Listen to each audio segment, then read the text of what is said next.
I can't argue this right now.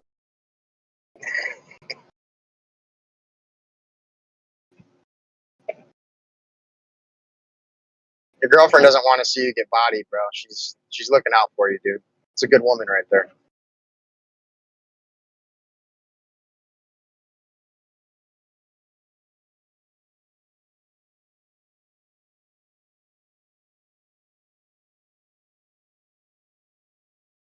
All right. It is Bible hour officially, guys. Joke. I make joke. Like to lead us in prayer.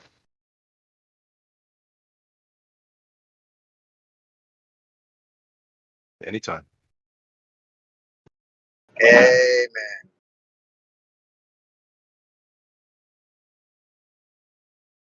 That's what I was just thinking about. Oh, you said amen. My bad. Yeah, only one.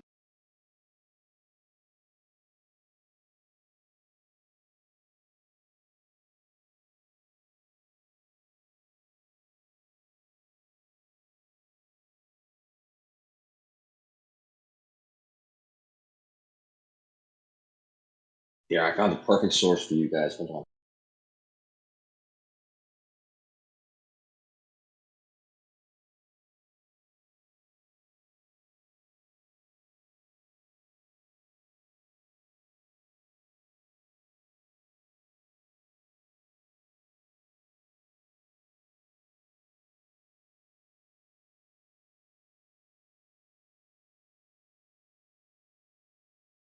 Who names themselves Turquoise Dragon? Right? It's a hefty name. Like, is turquoise even a color?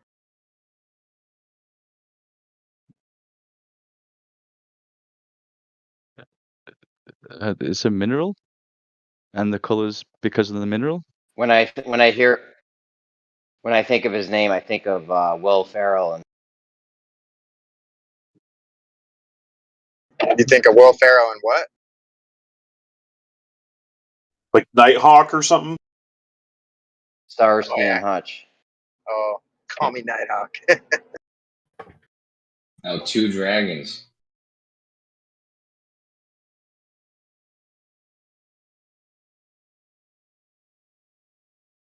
Do you know why the turquoise stone or mineral was so sacred to the Native Americans?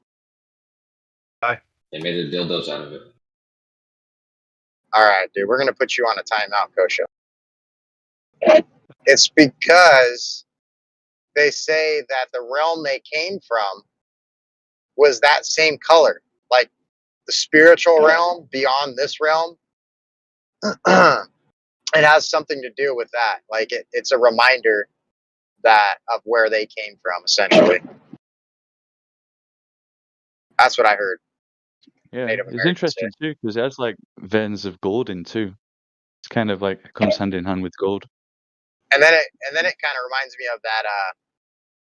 What the hell is it called? It's like a blue stone. There's a blue stone that's like super rare that they only The sky found in stone. Sky Yeah, Stone. yeah. Yes.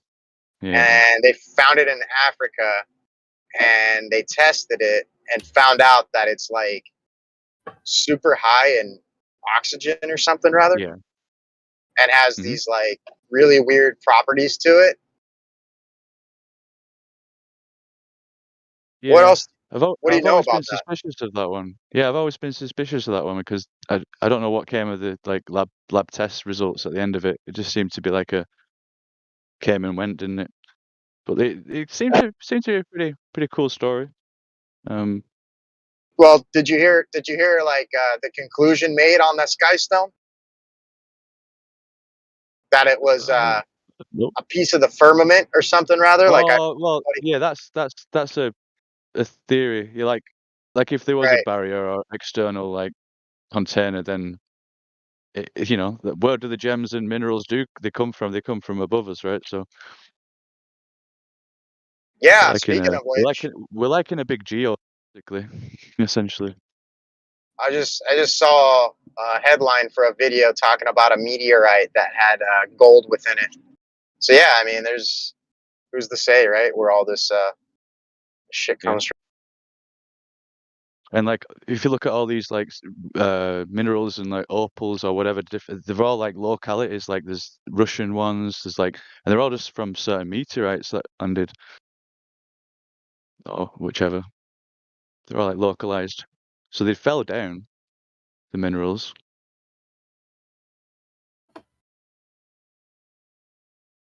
Yeah, it's interesting. Yeah, I haven't heard too many people talk about the sky stone, but it is interesting for sure. I mean, if it's anything like all the aero, whatever the what that fucking light stuff's called, that material they made, like the Aerogel? lightest, the Aerogel. aerogel. That's it. Yeah, that stuff. If we can make that now, then what's the organic version? Well, have you heard of the upgrade to the aerogel? What is aerogel? Aerogel is an invention discovered about 100 years ago, where it's like this oxygen The and lightest solid. All right, Jeremy.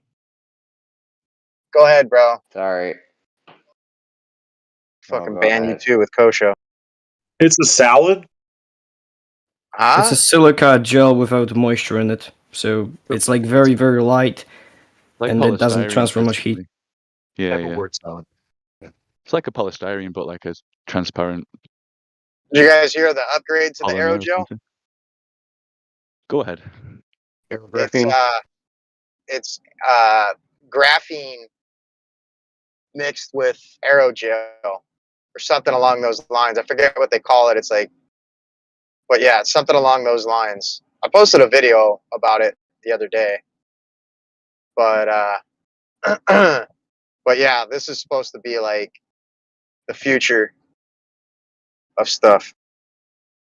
The future of stuff? What stuff? Like, what's it good for? That's your boy James Tor. He's a graphene chemist. It's your boy. Yeah, shouts out to James, bro. I don't know, like what? Hold what on. do you think? Oh, go ahead. No, I gotta jump in the shower. I can't talk. But I gotta request Jace. When you're done talking about this, please tell them the importance of statistical analysis of measurement data when you're done with this. Because I can't dude. argue it good enough. They're all making fun of You it. have to do. Fuck that, man. We don't want to hear a lecture from Jace. If someone You wants to gotta talk do about it with, statistical talk about it with. analysis But on I mean, your we don't need to go Did into you a not whole hear me lecture. talking, man? You guys could go I think blow. we started at the same time. All I was gonna say is you have to do statistical analysis on your statistical analysis in actual science. So Math is reality. Yeah. no, but you have to make sure your results and your methodology isn't biased.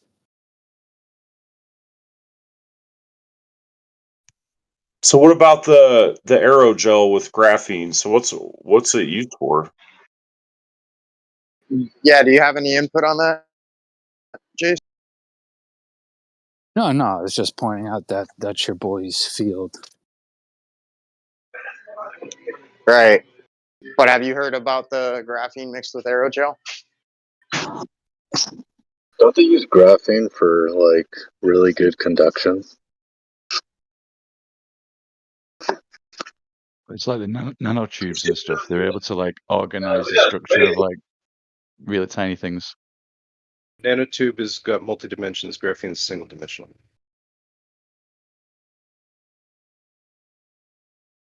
Yeah. But yeah, carbon's conductive for sure.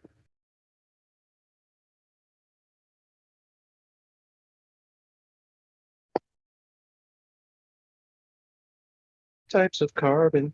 Have you heard of molybdenum or molybdenum? Hell yeah.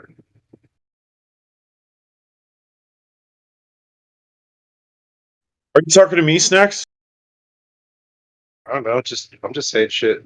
I don't know if anybody can hear me. Isn't like aerographene used for insulation? I think that's what it was made to be.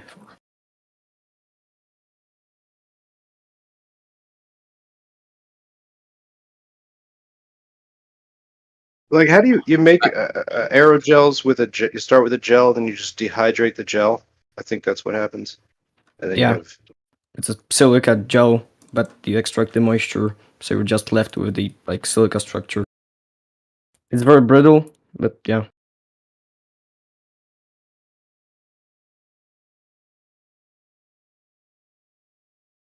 so if you wanted to make aerographene, then you would just like stick some of the gel, throw it in a blender with some graphene, and then I don't know.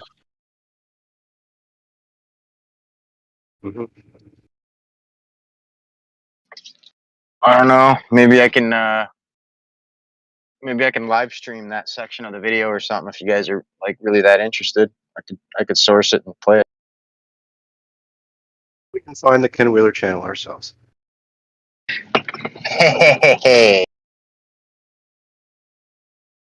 All hell can.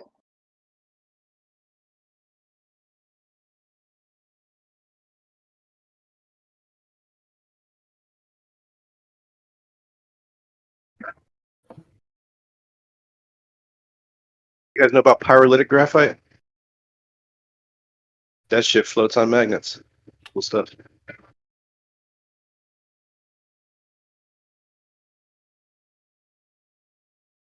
Pyrolytic graph. Graphene. Yeah.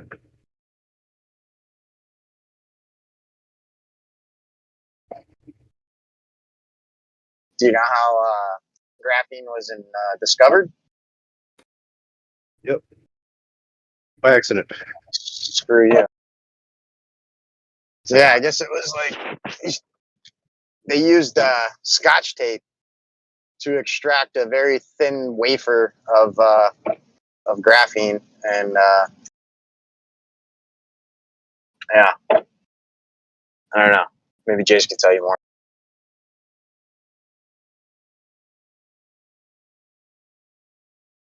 Yeah, Jace, tell us all about the graphene. I'm not a graphene chemist, so I know about the Scotch tape method. That was like one of the. I don't know if that's how it was discovered, but that was one of the easy ways it was figured how to get it. Like, I think it was known about, and then they figured out, like, they thought it would be this difficult thing to make, and someone figured out by accident that you could just put some Scotch tape on graphite and get graphene, and it was like a big deal at the time. I heard something else about Scotch tape. I want to say when you peel it from a surface, like there's some kind of like X-ray involved to where like you can actually. I don't know. Do you know what I'm talking about, Jace? I don't think so, no. Okay. Let me see if I can find some info on this before I embarrass myself. Hold on a sec.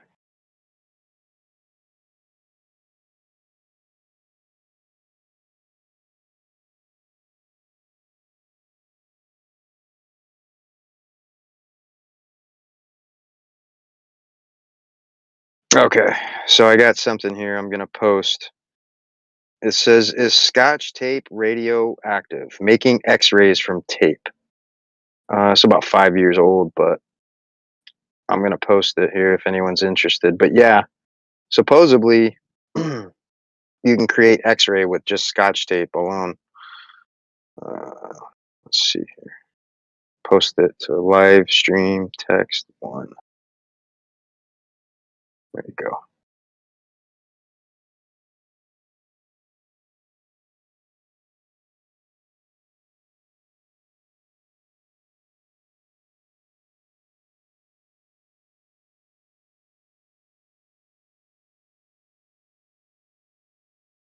Yeah, I mean, that's interesting. I wonder what, like, what kind of X-rays and like what the practicality of that would be.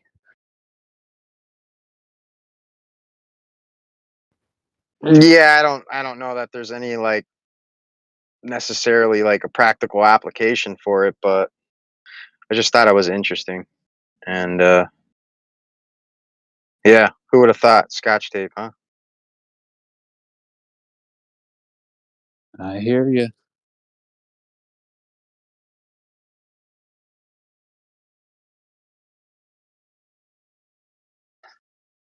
All right. Well, I'll be listening. I'll be back in a minute. I just got to the crib. I got to crack open a fresh one, and I'll be back.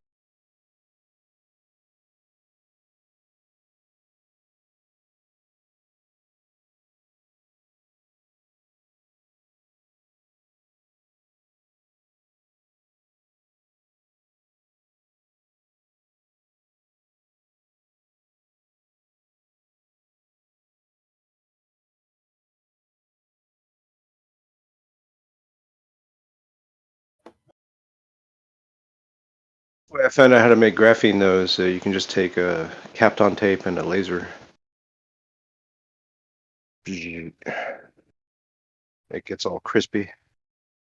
Turns into graphene.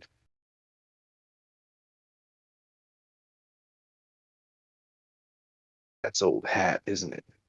Nice, nice.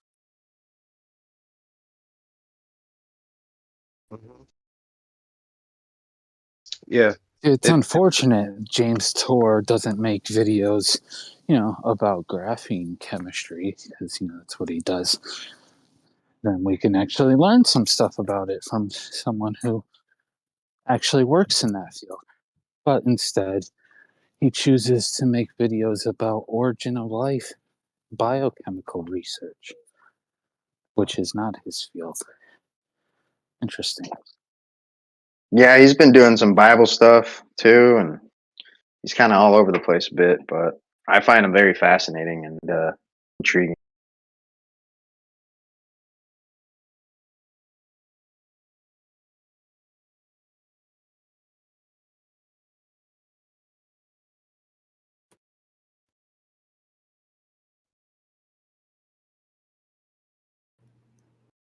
So, Jays, you don't think somebody can research something that it may not be their main profession or focus? Oh, of course they can, but typically scientists who um, they usually make videos about their field that they research in. Right? It's not that common to get a PhD in something and start making videos about an entirely different field and not talk about your field at all. It doesn't make a lot of sense to me, but do you, bro?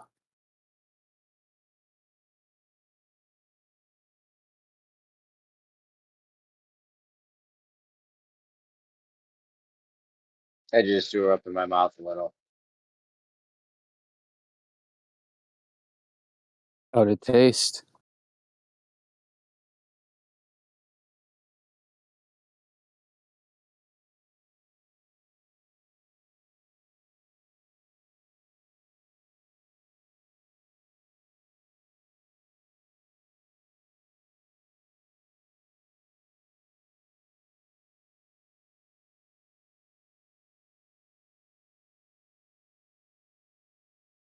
I don't know much about this topic, but it comes to mind that scientists are just men and probably make videos about things they think they have an opinion on and may help someone. You do you, bruh.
All right. Do we have anything? No. What do we got, guys?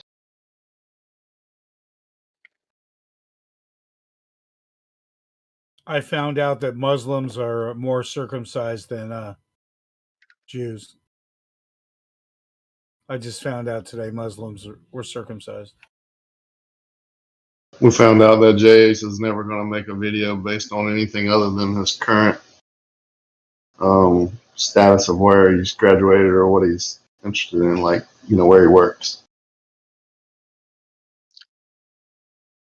Not really what I said, but okay.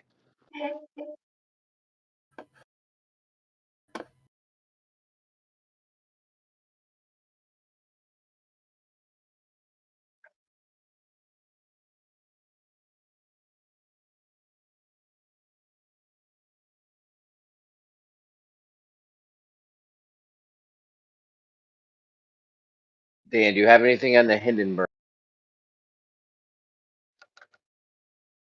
Because I was all excited to talk about hot air balloons called, but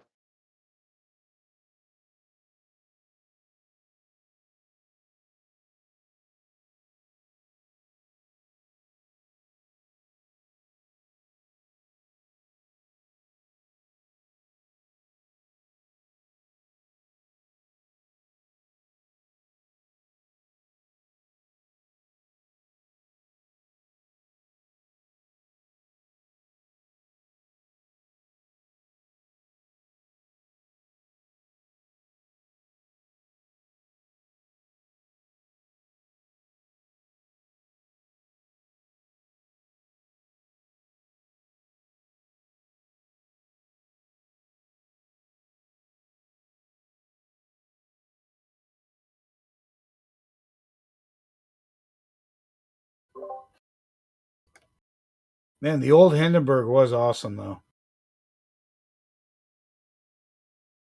Yeah, what happened was that with that? Was that taken out on purpose, or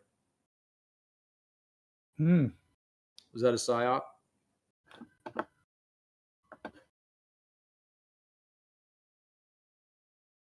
I don't know. There are some mysteries around it, but I don't really know why or what.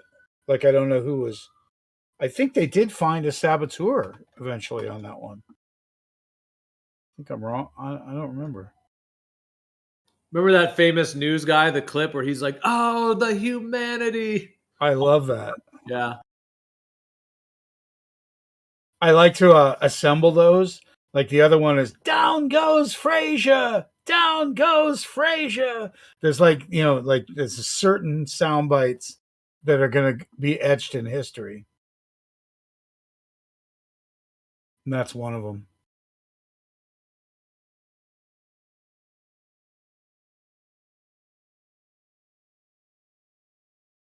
Tilly Frazier through the fight.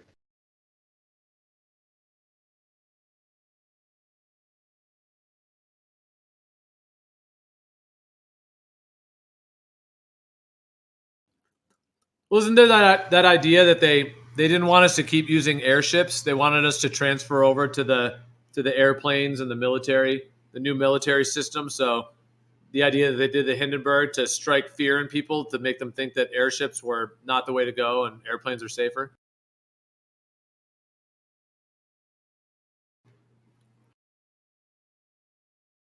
Because they can have more control over the airplanes in that sense than they can if everyone could just make their own airship and float around.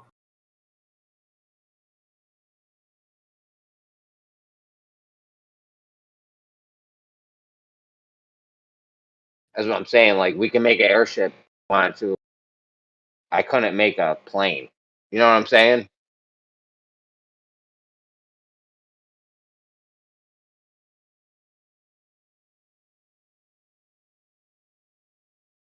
I feel like the level of skill you need to make a blimp or something is way less than you would need to make an actual like air.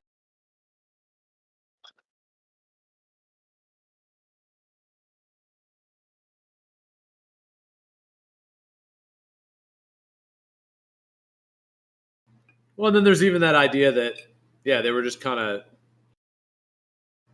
trying to take out the old way of transportation so that they could control it through the airport system.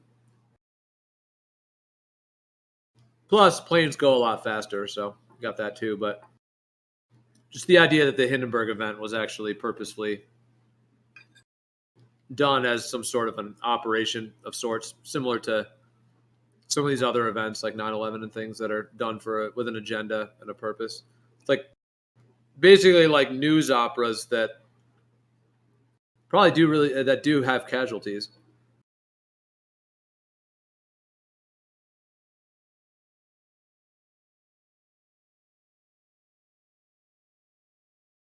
Yeah, my dad used to go pick through the field where the Hindenburg exploded, and other kids would go there and they'd find like silverware, like sterling silverware was all around there. Apparently.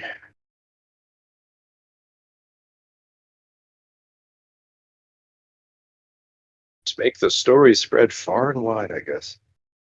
Oh, and then we could have like a band based on that. That'd be good too. Use the acid. We'll use the acid and then we'll burn it in with the album covers. What do you think about that, Gio? Spread the psyop pretty good.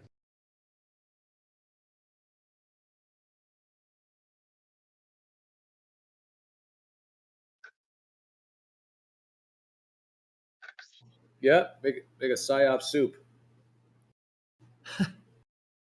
A psyop salad.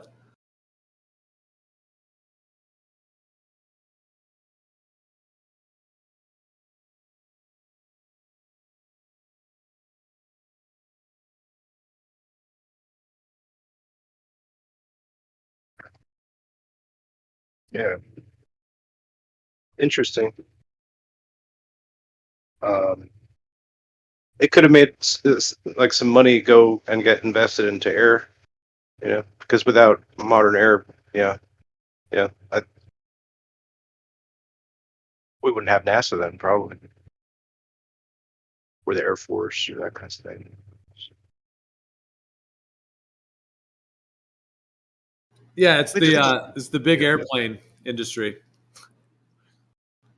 You got big pharma, big oil, you got big airplanes. Big air.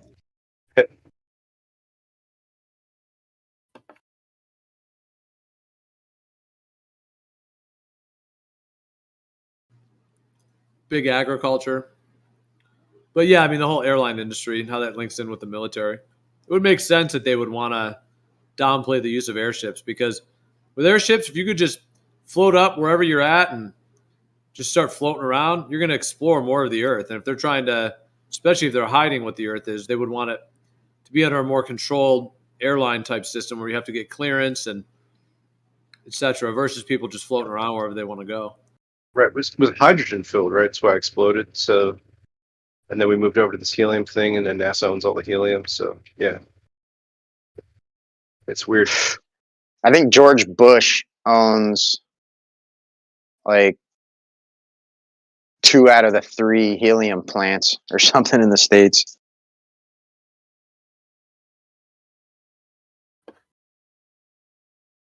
I doubt that one. I wouldn't push that one. Oh no, he definitely owns at least. I don't think there's such a thing as helium plants, for one. Well, at least the supposed claim, right?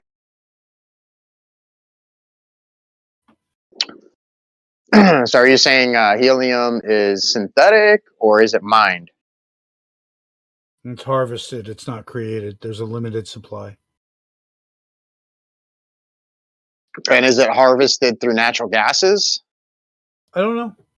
I know that there's no plant making the shit. Well, I mean, a refinery is a plant, right? So when I say plant, I don't think it's refined. I'll look it up, okay? Just, are you making shit up for me to fucking look up and figure out? Or are you just what you're talking about? No. Jesus Christ. People, man. Get on this. You work for me, Dan. I'll look it up for you, yeah. Helium made. How is helium made?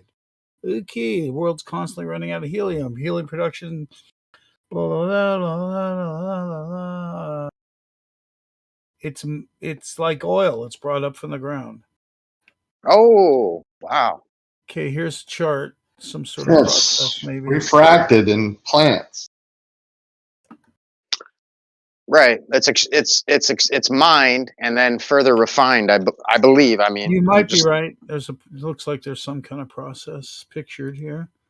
Let's see. I can't read it. How products are made. Called refractory chemical plants. Oh my God. Heat and pressure. No different. Okay, you are roughly correct. Helium is usually produced as a byproduct of the natural gas processing. Natural gas contains methane and other hydrocarbons, which are the principal sources of heat energy when natural gas is burned. Most natural gas deposits also contain smaller quantities of nitrogen, water vapor, carbon dioxide, helium, and other non-combustible materials, which lower the potential energy in the heat of the gas. The lower the potential heat energy of the gas. Natural gas is separated into major components through distillation, and we get these other gases as the off-gassing from that. That surprises me.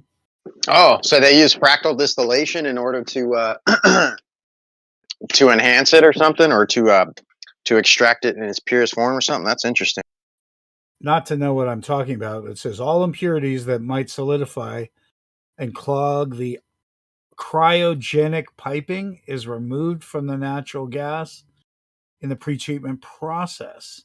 After pretreatment, the natural gas components are separated in a process called fractional distillation. How close were you? Well, fractional. I mean, it's the same thing. Refraction. Yeah, but I think he said refraction. Well, he said refraction. I said fractal distillation because I've actually done it before. Crude helium must be further purified to remove most of the other materials. This is usually a multi-stage process involving several different separation methods depending on the purity of the crude helium and the intended application of the final product. Now Google George Bush and helium. See what comes up. All right, just because I don't want to be a dick. Helium. Thanks, Dan. Love you, bro. George Bush. Wasn't it kind of too late on that though? What do you mean? Too late.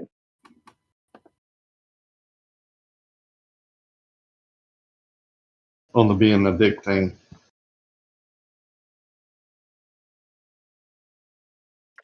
I don't know what you're referring to.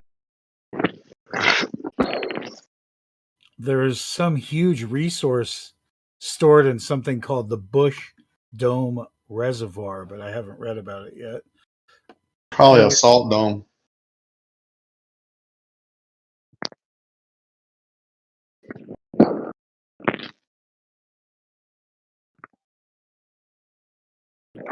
Who owns the largest supply of helium in the U.S.?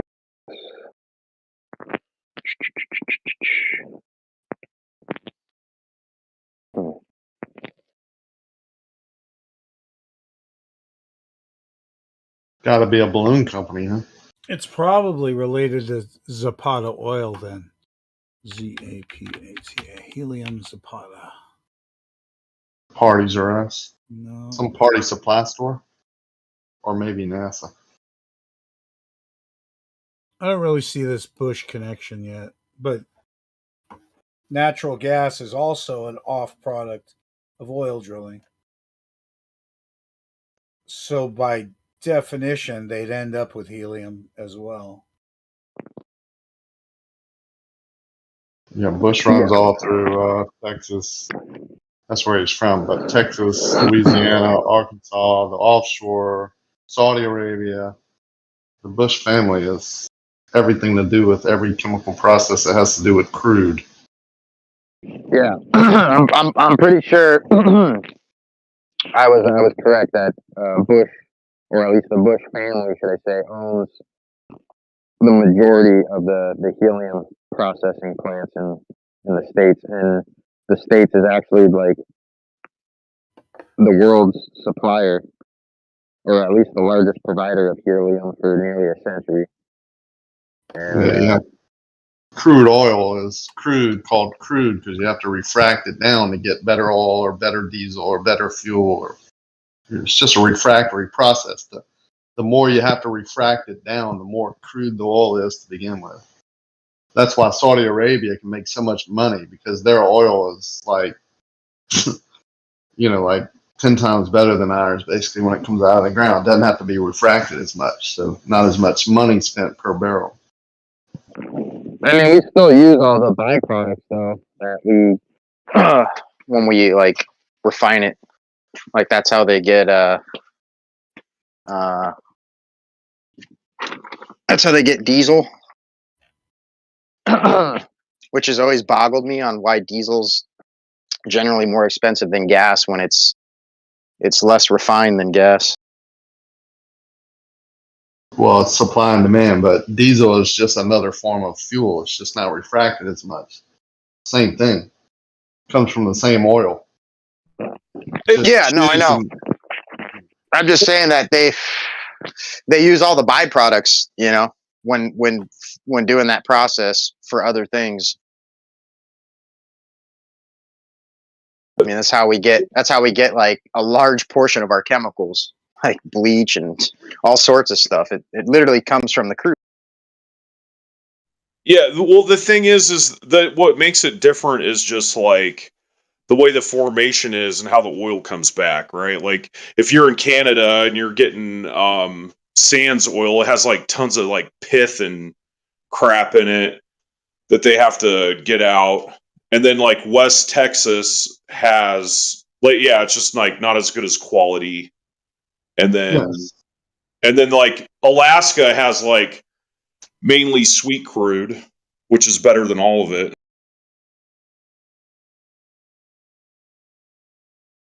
Yes, it's no different than making moonshine. It's just refractory, pressure, and heat.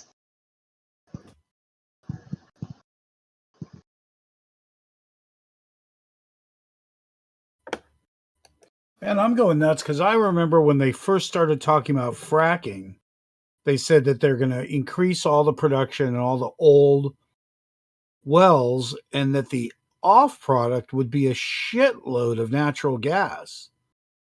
And I never heard of natural gas going down in price or being more common or anything. Most of the natural gas wells here in Louisiana are capped, not being processed for whatever reason. Dude, there's so much fucking oil and gas, like it's endless. Yeah, it should be dirt ass cheap.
Well, I'm going to make a statement here. It's just my opinion. I would disagree that it's endless. I actually think it reproduces. So if we use it up quicker than it reproduces, just like any other resource, then it will go extinct. You know what I'm saying? Just like the fisheries or the wildlife or birds or whatever. If you fish out a fishery before it can reproduce, it will no longer exist. I think that's the same thing with oil. Overproduced like magma, right? There's a fucking plenty of magma, and it's produced just by like deep underground or whichever. Yeah. However, right? I think it's being produced right now by the earth, but it's being extracted by men And if we use it up before it can reproduce, if that's possible, I'm not even sure that's possible. I'm just saying, if that is possible, then we'd have to wait a long time for it to produce again. But So, the battery, it's funny that the who's batteries still under that impression that crude is the result of organic composition? Oh no, it's more like, oh right, yeah. That's the story, right? Of its origin, right? Fossil fuels. Right. was the Right. fossils of dinosaurs that produced fuel when I was in elementary school. And this is Yeah. where Jace, are you still there? I got a question, Jace. Yes, I'm here. I mentioned this before in the past, and you seem to be like, I don't know, you were kind of had some conflict with it. But isn't oil? Isn't that one of the base requirements for life to constitute life? Like, doesn't that go in with like the RNA, DNA, lipids, polycarbs? Like, isn't that like on the level of like one of the necessities for life? So anyhow, whether you know or not, James Torres made that point in the past. So obviously, you know, you're probably biased towards that, but regardless, I just figured maybe you'd have some insight because, I mean, it seems like a logical contradiction if oil is a requirement for life, yet, you know, the mainstream claim is that oil is the result of organic decomposition. So it's kind of like a chicken and an egg type deal. I mean, I don't recall having this conversation, but I see what you're saying. And I think, right, when people are talking about the oils that life uses, they're talking about like fats and lipids and stuff, trans fats, the other kind of fats, oils, butters, things like that. Whereas that usually is not the same thing as the term oil when you're talking about the oil that you put in your car, and in machines and stuff. Like you're not consuming that kind of oil, but life does indeed use oils in the form So what's the of difference? fats and lipids. So what's the difference between the lipids, the fats, and whatnots versus like crude? Obviously, there's some distinct differences, right? But if we're going to go as far as to say that, you know, crude oil is a result of organic decomposition, like wouldn't that be one of the things that would be the ingredient to that you know formulates crude oil? Would be the lipids Well, and whatnot. it's the oil that you put in machines comes from That's mineral oil. you have to have, yeah, there's mineral oils, but like the oil you put in your car, you have to have a biological organism, typically a certain kind of tree, and there it can't have it starts with the kind of oils, the lipids, the lipid bilayers and phospholipids that the specific kinds of trees and plants have. And when they're not broken down by bacteria and whatnot, and they can become compressed, they can transform over time into, from that base structure that they already have, they can transform into the kind of crude oil that we use for cars and tractors and things like that. But it's different. The biological oils are the stem of it, but there's a whole another fossilization process it has to go through before it becomes the oil that we use in machines. Right. I mean, I understand that, but I mean, my point is the fact that, you know, like this is one of the base, you know, necessities for life to be had, while simultaneously It's not, right. The life comes first. Life has phospholipids, lipid membrane bilayers and stuff, and a specific kind of those that certain trees have, through another process where the tree dies and it's not broken down by bacteria or fungi or whatever. Over this fossilization process, the original lipids that the plant had can become the oil that we use in machines. So life had to be there first, and life doesn't need the oil that we put in machines. It already has these lipids. The specifically the trees that the lignite trees that this stuff comes from. Okay. What about the polycarbs, positive and negative? Like, what are those resulting from? What do you mean polycarbs? What do you mean by that? I mean, that's one of the main building blocks of life. Like, you have to have polycarbs. You know, like polysaccharides, like glucose, sucrose.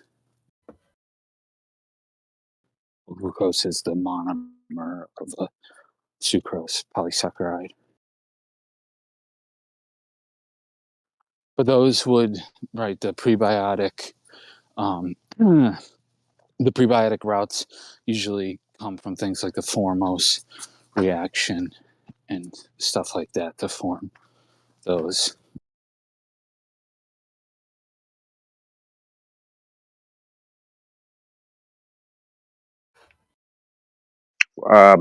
Sorry, I was reading.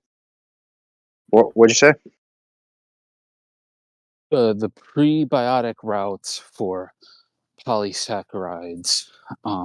Typically, one of the major ones is the Formose reaction, and then there's some pathways where, like, RNA has catalytic properties and will form proteins and carbohydrates and stuff. So there's different routes for their formation.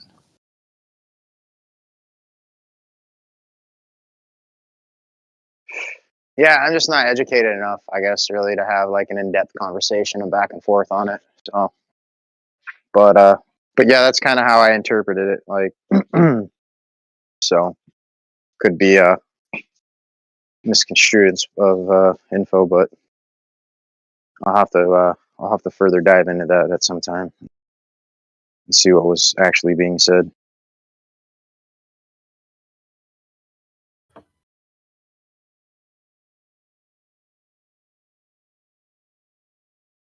Yeah, I hear you. Yeah, I'm dealing with other things at the moment, but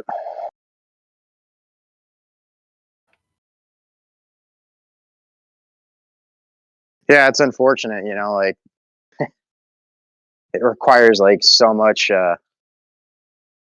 information and education to like really have a grasp on the whole complexity of life.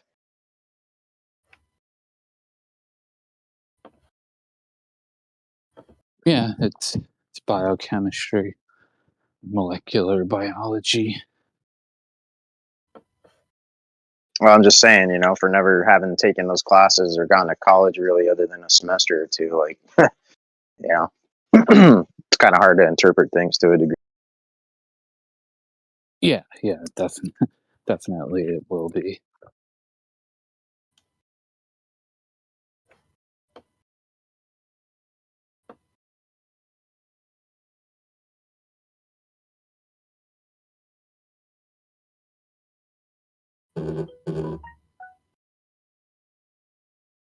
What else we got on the board here? Jace, in what way would the Earth not being a globe affect your thoughts on how life came to be?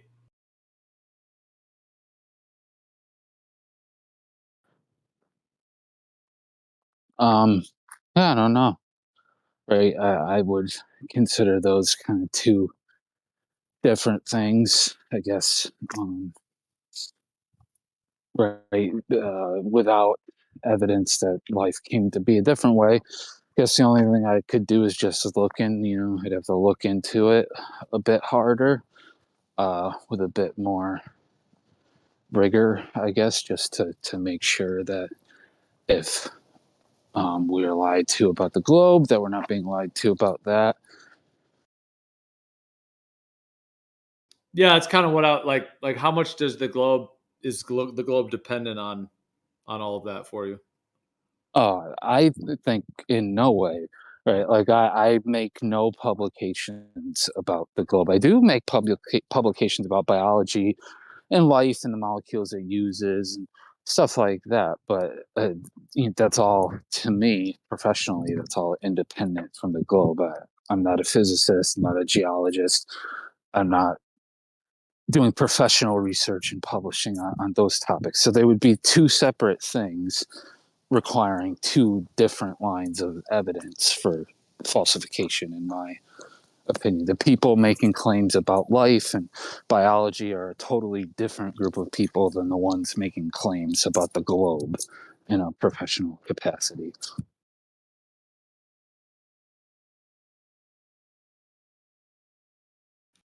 Okay, so then what would that do for evolution, though, if the globe's not a thing? How does it shift that? Again, it would still be kind of similar situation, right? I've done some comparative genomics with viruses and stuff and made phylogenetic trees for viruses and whatnot.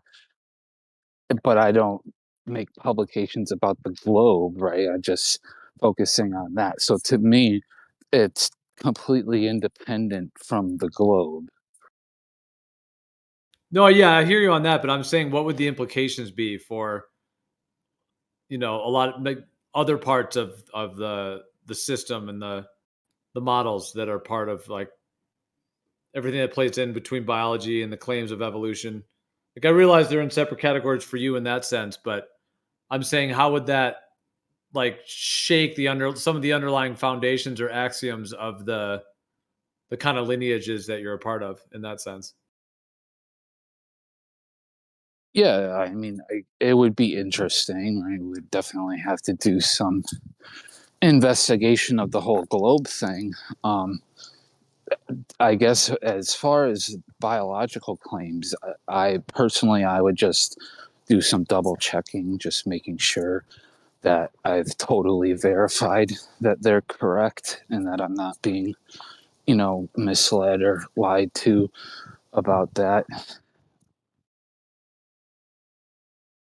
All right, so you're saying that your field, if it came out even in the mainstream, as it were, that the Earth isn't a globe, you think that your field would it be affected or not affected, or how would it be affected by that? Would you guys just cook right along, like Oh yeah. this totally separate, or what would the how would you have to change things in your field if anything?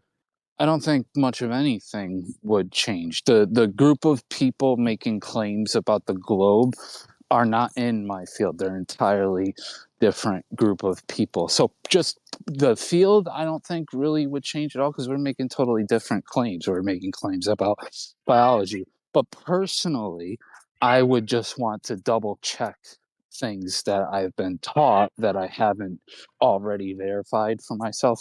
I'd want to make sure that I verify those things, double check the things that I have verified, to check the veracity and make sure that I didn't, take any shortcuts in how I understood those things and making sure that they're actually true. Just because, like, if the globe thing's wrong, then, it's possible that some of these other things could be wrong. So I'd want to double check that. But that's just me personally. You might want to get on that, dude. Oh, sure.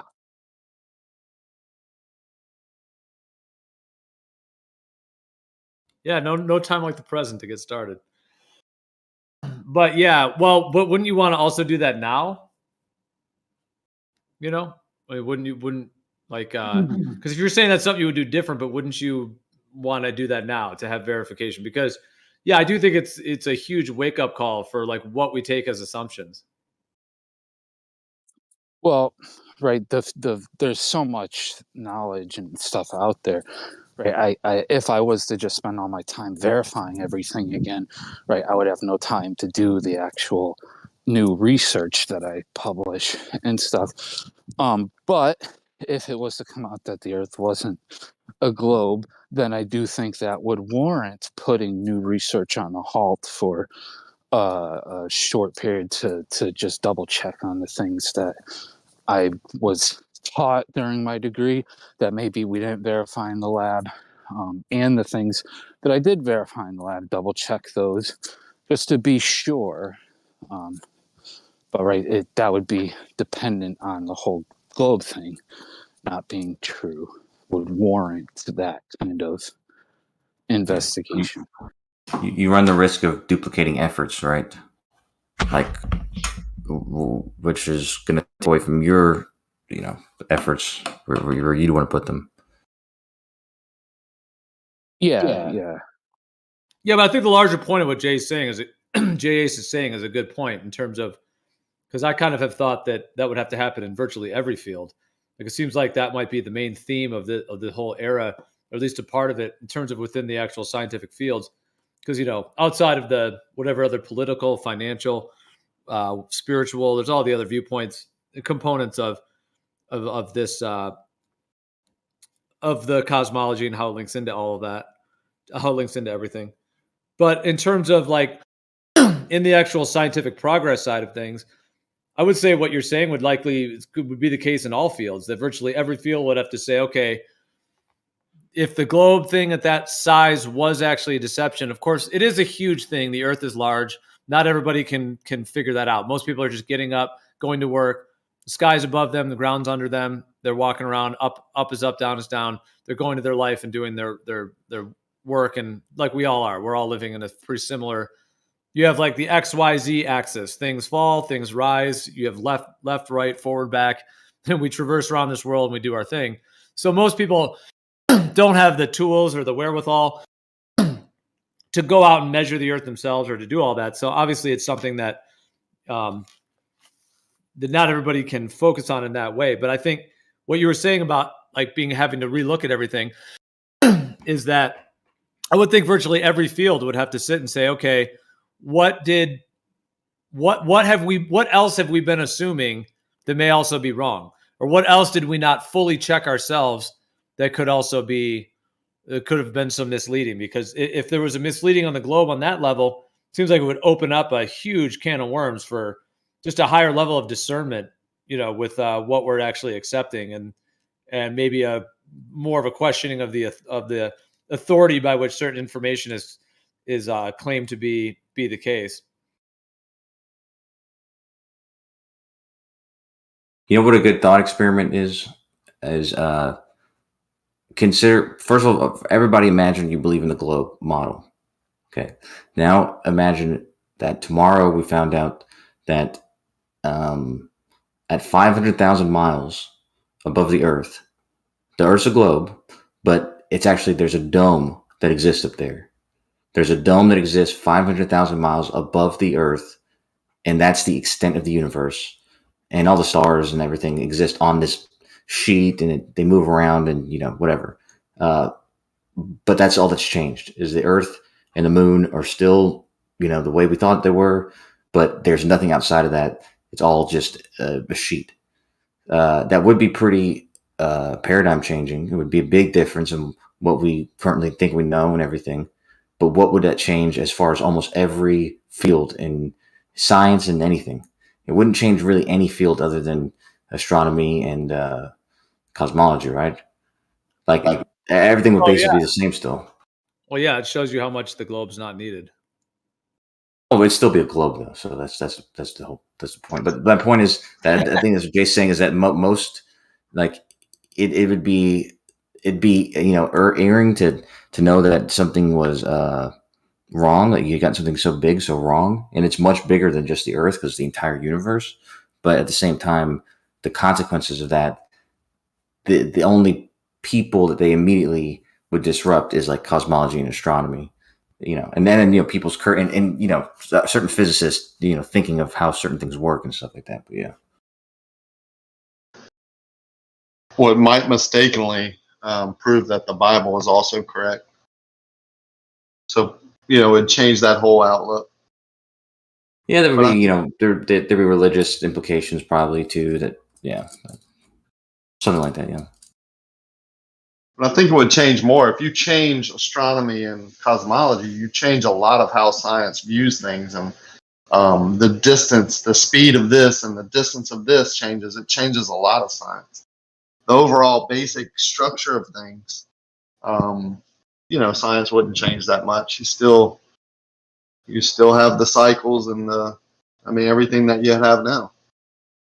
Yeah, but we base most of what we understand about what happens in space by understanding the physics down here on Earth. So it could just be that that's a Just a that's all mistake. on a screen or something. Well, no, that's all on a screen or something, and it conforms to the physics that we'd expect here on Earth. But like I said, it wouldn't necessarily change really, like atomic physics or nuclear physics or anything like that. Chemical, all that type of Everything's stuff. pretty much the same. I grant you that. I mean, a lot of people fight against container or containment, but it's exactly what what the globe model says is that the atmosphere contains the cycles that go on down here, and past that is just different. It would just set the distances different, but you'd still have a container. Both models have a container, whether you like it or not. Both models have some type of so-called gravity. It's just the cause of gravity, or what you would call gravity, is different in each model. Nothing really changes in that because they're so similar. They fit in both models. Can I ask you guys a question based on what you said about container? Because Gio, you can answer too, because I know you're about to say something, but I hear people talk about this last night, and we've talked about this the whole time. But when we say container, I feel like a lot of times we might be using vague meanings, or we might be meaning different things. So when you guys say container, what can you narrow what it is that includes? Like what is a container in the way you're saying it? Are you asking me? You or Gio or anybody? Yeah, anybody. If you guys. But you just said it, so you can answer. Yeah. Yeah, I brought it up. So I'll say when we're talking about the atmosphere, I would say, there could be a physical container. I think there is, but it doesn't have to be, right? But it's something that holds the gases that seem to be produced at ground level for the most part, and some of them rise and some of them just cycle through, right? It keeps them in a certain area of volume for a certain amount of time. Some of those may escape. Some of them may turn into something else, right? They get to a certain pressure and temperature, and those gases that make it to that point turn into something else. Let's say a superfluid or whatever. You create these things in labs, so it's just basically pressure and temperature. We were just talking about oil. So. Can I ask you then? I'll just try to steelman what your definition was, because you said a couple extra things too. But for your definition of container, basically what you're saying is, when you're using that word, you're just using it to mean something, the thing that is containing this thing, the air, and in the case of the atmosphere, it's the container is just the mechanism that contains the atmosphere, right? It doesn't necessarily have to be a physical, tangible thing, but it's the mechanism that contains the atmosphere. Is that what you're saying? I say it's more likely physical because that's what we see in everyday life. But I wouldn't limit it to that because, there could be forces that we don't know about, or forces that we even know about that somehow could contain all the gases that are produced here, or the cycles that we see. I mean, I'm not going to say there can't. So it might not have to be physical, but it is that volume, right? It creates that volume. The container, you can measure the container, and the volume is known. Yeah, you weren't the best person to ask them, because your answer is consistent with what I would think too. I think that probably most flat earthers don't share that same definition. So, but I'm curious about it now, because I agree with what you said, and I think a lot of people don't, and they miss that the thing that when you say there's a container that's with the atmosphere, It doesn't necessarily have to be a tangible thing. It could just be a force of some kind. Yeah, Like it could you be. described, yeah. It I could like be what you said about the stars. You know, let's say there's different layers of this. You know, there's different sheets shaped like a sphere around us, and there's different layers. And on one layer there's the fixed stars, and then on another layer there's the wandering stars, and on another layer there's the sun and moon. Right? Like those could move around in a way and give what we see, but it's so precise. It's amazing. I mean, I don't know. I can't see it any other way now. Like now that I've investigated, I mean, when I was told stories or when I used to look up, you know, lay on the barn roof and look up in the sky or go camping or whatever and look up in the sky and see the stars basically moving. I can't see it any other way now that I know that there's an alternative way. I can't see it the way that I've learned. Real quick, can you guys hear me? Unfortunately, no. Even in yeah, No, you're good. He's just messing with you. even in your model, Kosho, there's a V, right? Gas law, VNR. What's the V stand for? Volume. What's the volume in the globe?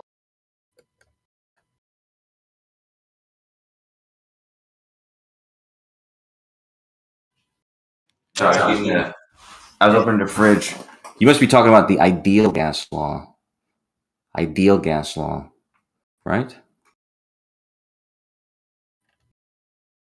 The answer is yes. The thing that pertains to these ideal gases that makes assumptions because they're not necessarily. There's no claim that that's how gases are. Actually, that's just a ideal gas law, right? So that's not how gases behave. No, the reason why you can make these laws for the ideal and talk about ideal gases that way and kinetic theory of gas is for the reason that you can make a statistical description of these things because there's so many of them in the space. So you can make assumptions that may not necessarily be true, but will still give you a usable answer, a correct usable answer. Yeah. Is PVNRT? Is that how gas works in reality?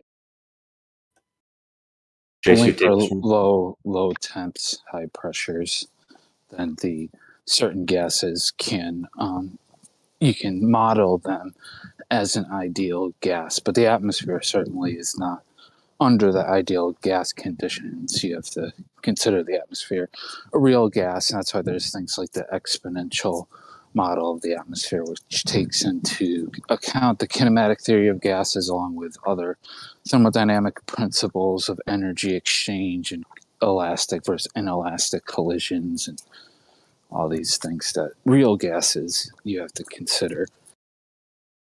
Okay, so the argument is that the ideal gas law is only ideal gases, and that real gas doesn't follow this law.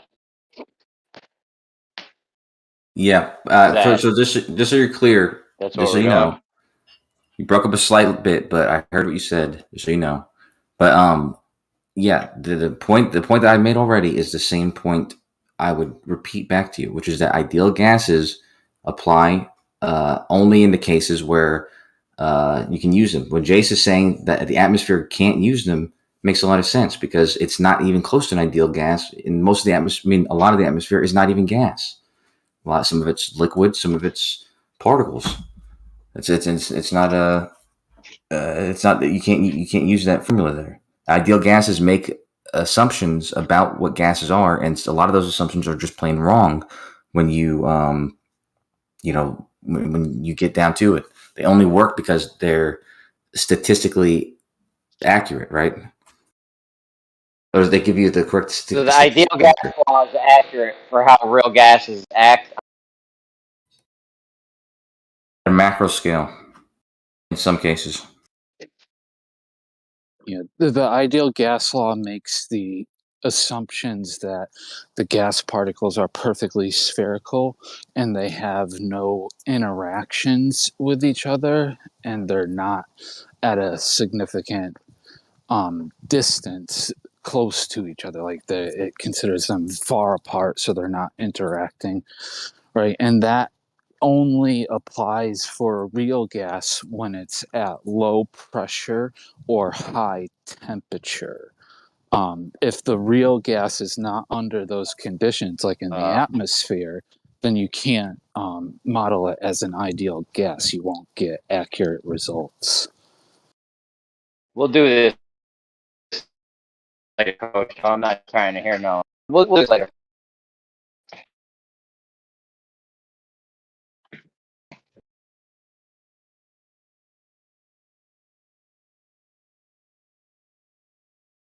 I understand exactly what you're saying, Jeremy.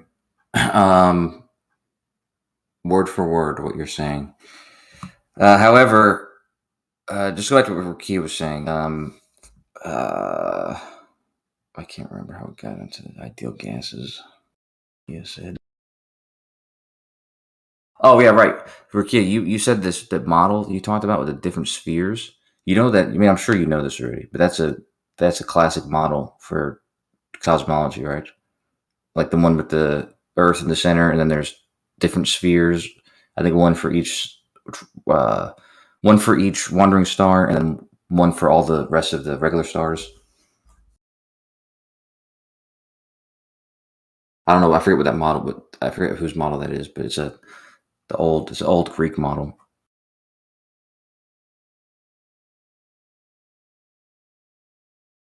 Ptolemy? It could be Ptolemy. Yeah, Ptolemy. That makes that sounds familiar. Or as Noah calls him, Ptolemy. Yeah. But yeah, that's I think the model. I got my cat in.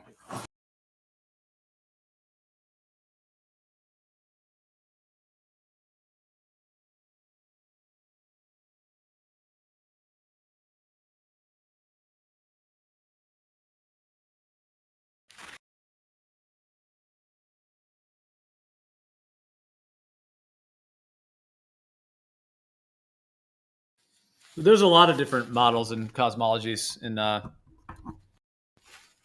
we have history of that seem to show that there's layers. The wandering stars, sun, the moon are in layers. I mean, like the Vedic systems show that. The Norse cosmology shows that. Egyptian, Chinese. I mean, there's so many that show these various different layers. If you had to pick one, Gio, if someone said, "Listen, Gio, this is it. There's no more guessing or waiting around. Pick one now." Which one would you pick?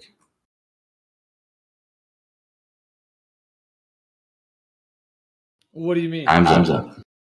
For what? I mean, what are you referring to? A particular ancient cosmological system, or are you just talking about in general? Well, no, I mean, okay, the purpose of a model is for us to attach to something that, we can use to make predictions, whether it's, scientifically or even personally. So I'm wondering which model do you personally, that you represent reality with, like represent cosmology with, I guess. Like we all have to adhere, even though people say they don't, whatever, but we all adhere to some model, even if it's just in our head.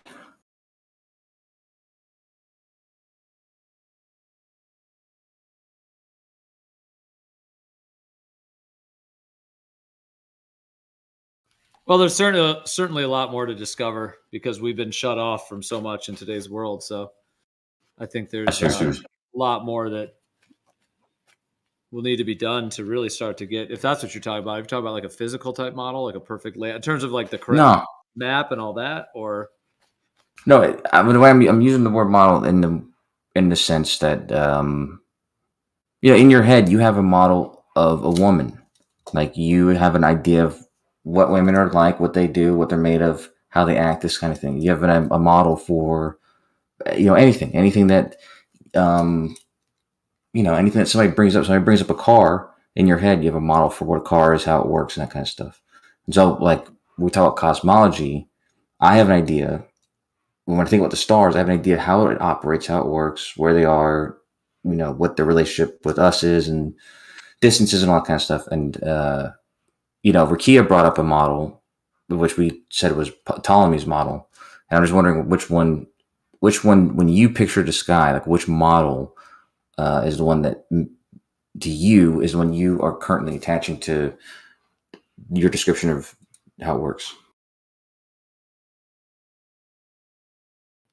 You don't have to answer. We don't have an answer. Also, yeah.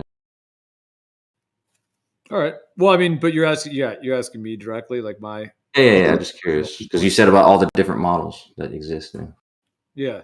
By the way, before I answer that, real quick, what was the thing you said before? You were talking about a globe that it's like a geocentric globe with a closed and local container. Is that what you're talking about? Yeah, but that was in the context of what you and Jay were talking about with the if we found out it was flat, how would his career change? And that would be kind of a big difference. But when you were talking about that, I was thinking about what would happen if the Earth was still a sphere, the moon even still went around the Earth and the satellites, but the range was only 500,000 miles, where that was the edge of the universe, and all the stars are just on a fixed screen or sheet or wall or whatever at that distance. And how would everything change? And even though it seems pretty abrupt, I think it actually would be very little. Like over a span of a couple of years, I think very little would be just about the same. I think Yeah. for the most part. Well, not all the light years and spectroscopy. There's a bunch of things that would be. I mean, you're saying 500,000 miles. So you're saying like in the globe model, twice the distance to the moon would be just Right. the edge of, and then what? The sun is not 93 million. Well, then the Eratosthenes is out the window.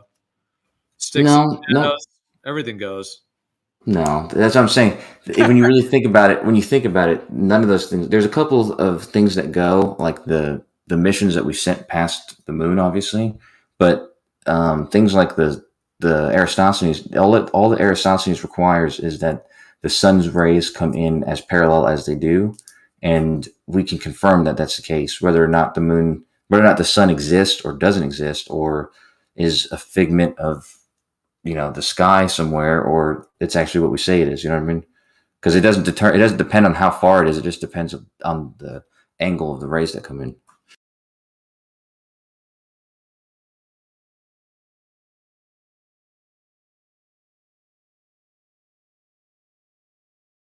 But I guess there would have to be some deception about the people who have claimed to have taken craft past the moon and probed the sun and all that kind of stuff. It would probably have to be the case that those people were lying, or or hypnotized. Yeah, or something. Something along those lines.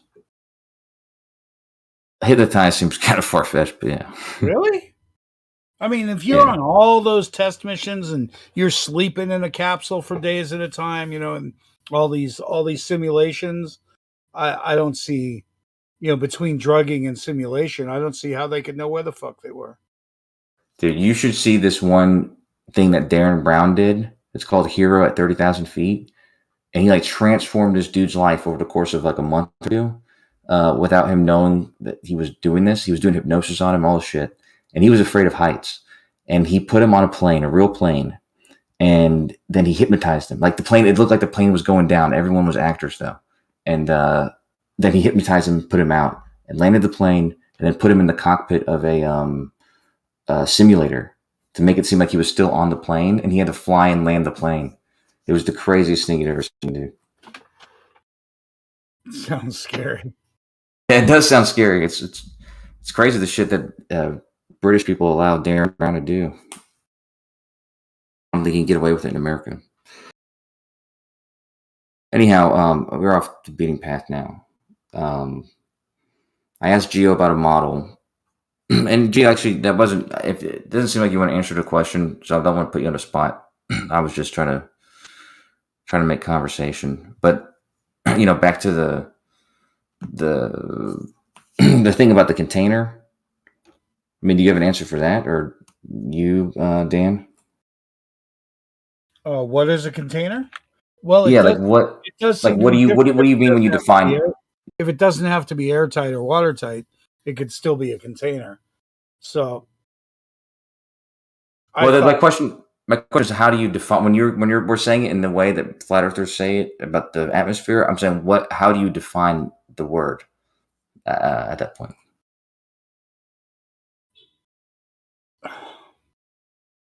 frozen gas. In other words, you're not talking about the composition of it. No. I'm asking about the actual word, because like when people flat earthers say this, they say the atmosphere needs a container, gases need a container, gas pressure needs a container, and I'm asking, like, when they're saying the word container, how would you define that word to make it a general use word? Because obviously there's different ways to describe what a container is. I'm trying to see how you're using the word. Whether I was a cage or a bubble, the item can't get out. Whatever we're containing, I mean, it's truly contained because it cannot get out. So the question would be, is there a semi-container? Is there something that appears like a container and allows, let's say, seepage, or something where semi-permeable counts? Which actually tanks do, even with hydrogen and helium, even a metallic tank. But you gave basically the same. You gave a similar answer to what Rakia gave, except for he added in that it doesn't necessarily have to be tangible. It could also be imperfect, then, that we just determined it could be imperfect. Sure, yeah. Well, our atmosphere does leak, so we know that whatever's contained in the atmosphere isn't perfect. But it's interesting that both you and Rakia so far, you've given answers that I did not expect, because you're saying it doesn't have to be tangible. Nah, because that's just sort of like a term, like, I don't know. There could be something. I went to explain meteors and meteorites, as if there was condensation off the top of the cover or the firmament, and then it sort of dripped off or burned off or something. It's interesting. Because otherwise, how the hell are we gonna, flat earthers gonna explain shit falling off the sky? Well, I've heard that same. Well, real quick before we get on to meteors, what about Boyle's law? Is that a law that protects the gas on it, or is that just some made up bull? Sounds like you made it up. Boyle's law that doesn't pertain to gases on Earth, or is that what's up? I gotta remember what Boyle's law is. Hold on.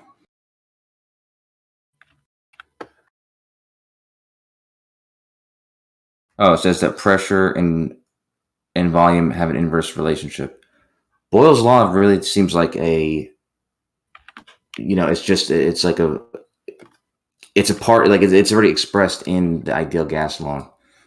But I guess I could be wrong about that. So is Boyle's law, is that a real law that pertains to real gases here on Earth? Yes. Ideal gas law. Yeah, it contains the real gases. Yeah, sure. Okay, so there's a volume in there, right? So we need a volume. Sure. Now, what's your you got a pressure. What's the volume? I mean, do you know how easy it is to have a volume? It's like the easiest thing to obtain. It's literally just an amount of space. Okay, yeah. What's the volume? Yeah, what's the volume for the gas? Yeah. I have to do some quick maths, but I'll tell you the maths is you just take whatever the size of the Kármán line is, and you take the radius of the Earth, use that as the radius of the sphere that you're constructing, take the volume of that sphere and subtract the volume of a sphere the size of the Earth, and then you would end up with the volume of the atmosphere, at least up to the Kármán So that's line. where the gas. So the Kármán line, that's where the volume atmosphere ends. It's over after that. It's an arbitrary but useful threshold that we'll use to describe it's easier enough to say that, because otherwise we're going to have ambiguous answers of where the atmosphere ends. So we'll just say. Well, no, you guys were trying to escape the whole volume thing earlier. Now here the volume that we've got around the ideal gas law. But actually, and you're telling me the volume doesn't matter. No, they didn't say the volume doesn't matter. You said it's arbitrary. No, I said the Kármán line is an arbitrary marking point, because it's not a, it's a, the whole, okay, forget about it, dude. The point is what I told you, what I told you before about Boyle's law being a part of the ideal gas law. Jason in the chat, he's saying that, which agrees with what I said, but it says that that has a constant temperature, because obviously all the other variables in the ideal gas law would need to be constant, and the atmosphere doesn't have a constant temperature. So Boyle's law wouldn't apply to the atmosphere, right? Even less so than ideal gas law.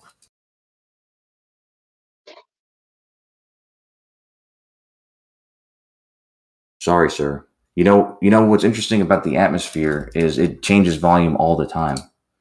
Like the ISS, it's been up there for 25 years or something like that.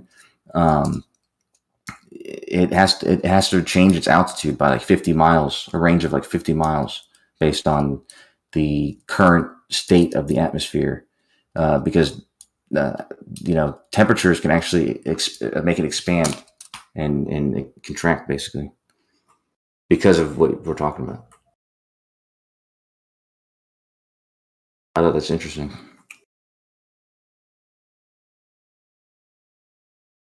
So you're telling me you can't take a snapshot at any one given moment of the Earth and the temperature of the atmosphere, and then get a volume for it and come up with something? Or it's impossible because that's not constant. Okay, what's the purpose of taking a snapshot measurement of something? You can't vary that because you can't keep the temperature constant. You can't keep any of the variables We don't need to vary constant. anything. We're just trying to do the formula. Yeah, but the formula This is a law. This isn't a scientific experiment. Yeah, the formula pertains to obviously a change. If you just have one volume, that doesn't tell you what the pressure is. This just tells you that the pressure and the volume are going to change inversely to each other if all the other variables are constant. Yeah, so we can't figure out how much it's going to change by when the temperature volume. Now you're trying to ask the question, you're getting it, dude. Yeah, if you're trying to ask what it's going to change by, yet the other variables are changing too, then this law is not going to suffice.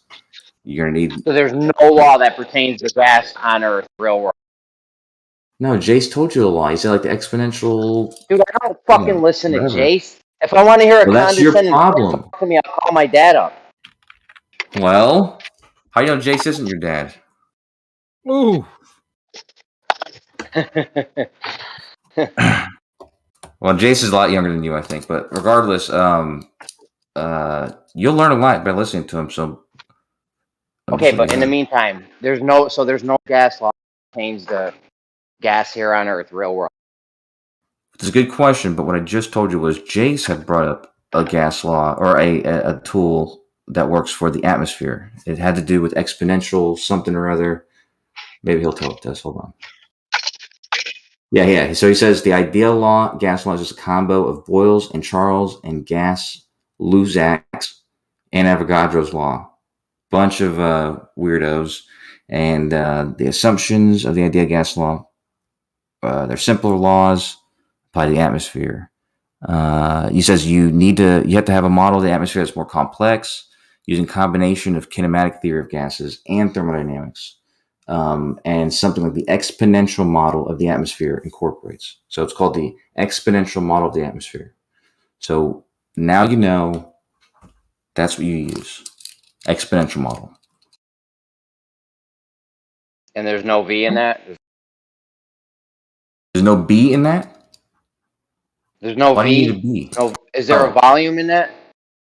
Let me find out, probably. I would assume, absolutely. Let me find out.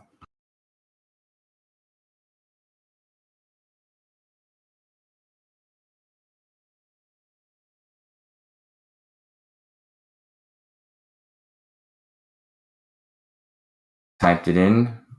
Let's wait for it to come up. Okay, wow, there's a bunch of P's. Wow, this is actually a really interesting looking equation, bro. Let me type it out. Do you see a V anywhere? I don't. And there's nothing that would stand for volume in that. Hold on. No, gas? no. Hold on, dude. Hold on. Oh, okay. There is a bunch of P's in it. And I believe that some of those P's pertain to density. Density, of course, includes volume.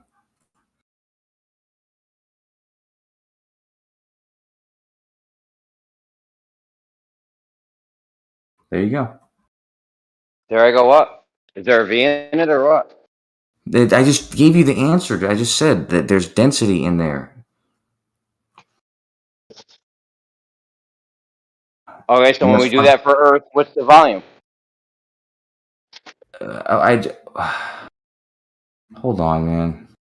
Well, what is volume? Is volume anywhere the gas could go? That's what a volume would be. No. Anywhere the gas has the availability to go.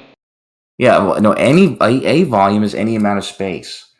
The volume that we're talking about is the volume that the gas would exist at. So whatever volume we're describing, we're defining. So you can define the volume of the atmosphere to whatever magnitude you'd like, right? So volume doesn't mean the area that the gas could. No. The area that the gas can be in, no. No. Yeah, that would be a use. I mean, I don't know how you would make any calculations using the area that the gases can be in when they can go as far as anywhere. Well, yeah, because when I think of volume, dealing with gas, and I think of volume, the volume the gas has be in, not just random spot you made for where the gas is. Bro. Are you thinking of to fill the available space, Jeremy? Is that what you're thinking of? That volume fills the. Yeah, I mean, when I think of volume for gas, I think of however much volume the gas can.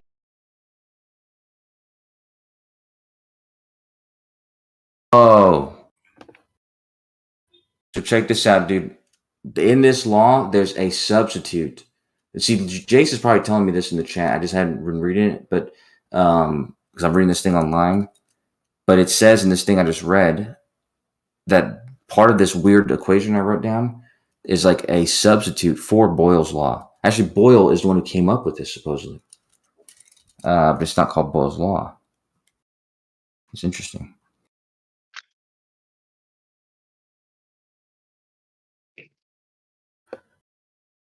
So it's basically this law is stating that the air density decreases exponentially with height. And this is the law of atmospheres. Okay, so this is really interesting. This is a good thing that this was brought up because I didn't know exactly what that was called. I knew how it worked, just like the ocean. This is describing the ocean, right? Like how with depth. I'm sorry, you were saying that. Oh, go ahead. That it couldn't adhere to the ideal law, but it says that K is Boltzmann's constant, ideal gas constant divided by Avogadro's number. Oh wait, where does it say that? If you look up that formula for atmospheric pressure, it tells you what they all are. Yeah, I'm looking at one that's it's on Galileo Physics Virginia.edu. It's showing where Boyle's law is entered in there. I'm sure, like Jace was saying, Boyle's law is or the ideal gas law is a combination of these same laws that they're using to make this thing. So that makes sense. I just don't see where they put in the K constant. They instead they use a C constant, but they're assuming that it makes an assumption for constant temperature.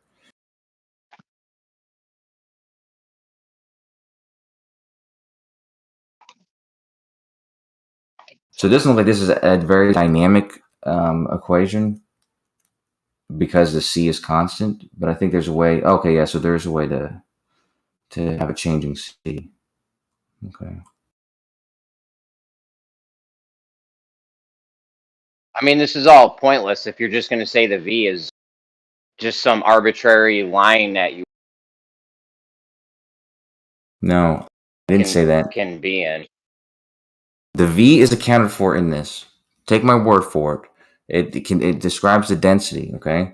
However, the the same way the Boyle's law is basically a description that there's an inverse relationship between pressure and volume. If you keep all the other constants, all the variables constant, this law, the basic statement of this law is what I said a second ago. The air density decreases exponentially with height. I just posted it. Coach, if you want to. Same one I'm looking at, except for it's got a different. Oh yeah, see, yours has a different. Yours has a different exponent.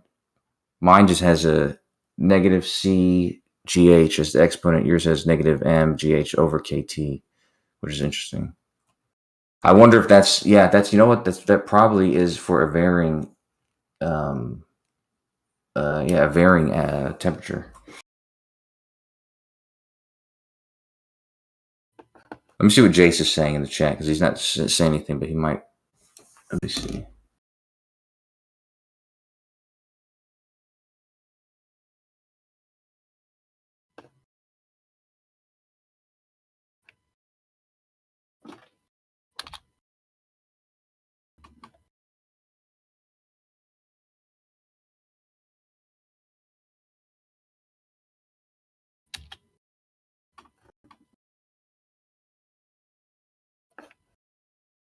Yeah, Jeremy, you just got me in trouble for asking your silly fucking question, dude.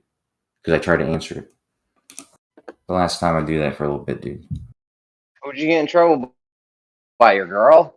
Who's your Doofus, handler? man. Who are you in trouble by? Doofus Who was gives making a fun of me fuck? for answering your weird question, man. You asked me a bizarre question. What was my weird question? Do we have any gas laws that protect gas here? You asked That's a me, weird question. is a volume defined by where the gases can go? Something weird like that. It's so weird, dude. Well, what's the V and PV That's just some arbitrary volume? Is that a No, it's not the arbitrary be. volume. That's the ideal gas law, and it's describing a contained gas, like a contained gas, because the volume is so the volume would a be variable in that equation. so the volume would be the container. Yes, but we're talking about the atmosphere, which has a varying volume. Which you said is the container. Yes. No, I don't say that's the container. I never said that the atmosphere is the container. You say gravity's the container. I don't say that either. Right? No, What's containing your gas? Okay, what's containing your gas here? I would say weight, which is caused by gravity. That's fine. I don't call it a container. Okay, what's the volume of your container? The volume of my container? It doesn't have a volume. It's not voluminous. I don't know what you mean by that. It means the volume, and people talk about the volume of the container. You claim there's a container on Earth with the volume. Actually, I specifically just told you I don't call it a container. I just said that, dude. I call it contained. I say it's contained. I say how it's contained. I'm not calling that a container. That's just why I was asking them, why they asked for a container. Seems like they use it that way, and I'm fine with that because that agrees with what I'm saying. I just personally don't say, oh, that's a container. Just not the language I'm using. So regardless, that doesn't have a volume. It's a mechanism that keeps the gas in. It's the weight of the gases above it, which is caused by gravity. And you can't say that has a volume. So you have no container. So you have no container for this gas on it. We have a containing mechanism, but I wouldn't call it a container personally, just to not confuse anybody. You have a container mechanism? A containing mechanism, a mechanism that contains the gases. Yes. That has no volume. Well, the mechanism extends infinitely, so I couldn't. So your volume would be infinity. Yeah, that's why I wouldn't assign it a volume. I just said that. Well, the volume's infinity. There we go. Plug that into your gas laws. What's up, bro? You'd like to not listen. You like to listen to what I say and then purposely just not listen, ignore it. I just told you I do not give it a volume, dude. I don't assign it a volume. Other people more correctly might. You just said the volume's infinity and beyond. I said the mechanism. I told you what the mechanism was. It's the weight caused by gravity. That technically extends out infinitely. For that reason, it doesn't Okay. make sense to call that a container with some kind of volume. So The mechanism for your container is infinity. So your container is infinity big, right? Yep. How big's your Exactly right. container? Mechanism. Infinity. You got it right, dude. It's infinitely All right, big. Buzz. To infinity and beyond, man. You This guys, is this sentence must mean something. Pressure forces have some unique qualities as compared to gravitational or mechanical forces. It's got to mean something. what's the net? Well, what's what we have to go on with that? Like, what's the what follows that? What's the rest of it? That is interesting, but what's the rest of it? I don't know. I gave you guys the link twice. I don't. Oh, you did? My bad. It's it's too complex. I'll post again. It's definitely interesting and only one page, but still roughly beyond me. Let me take a look at this. You know, I like these NASA. I like the NASA ones, dude, because they This is a great page. It's exactly what you guys are talking about.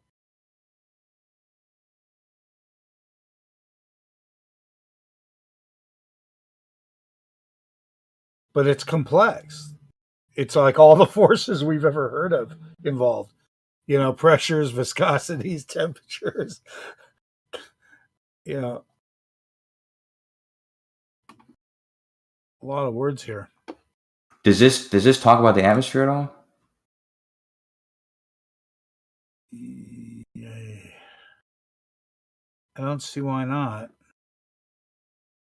But maybe not specifically. Well, it's just like they're always very careful to make a distinction between the two. But yeah, this is interesting. It has a bunch of stuff about the gas law, and Yeah, I've never really seen this. Bernoulli's equation. Talks about linear momentum and how the pressure actually builds once it hits the wall or something.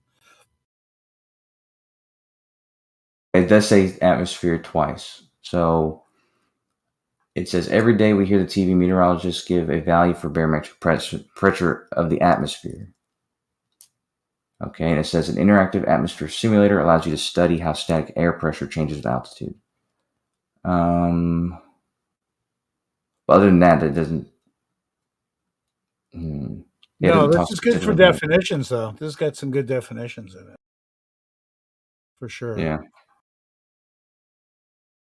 Dynamic pressures, variable states, compressibility.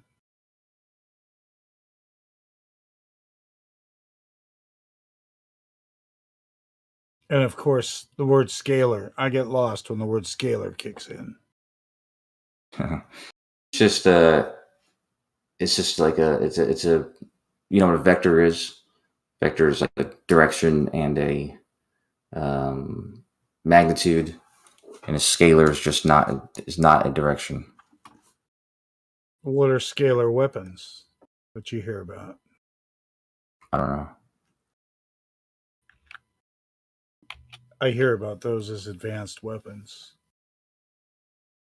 Like disruptive, almost like sound weapons. Yeah, I'm looking at them now. Yeah, see, it says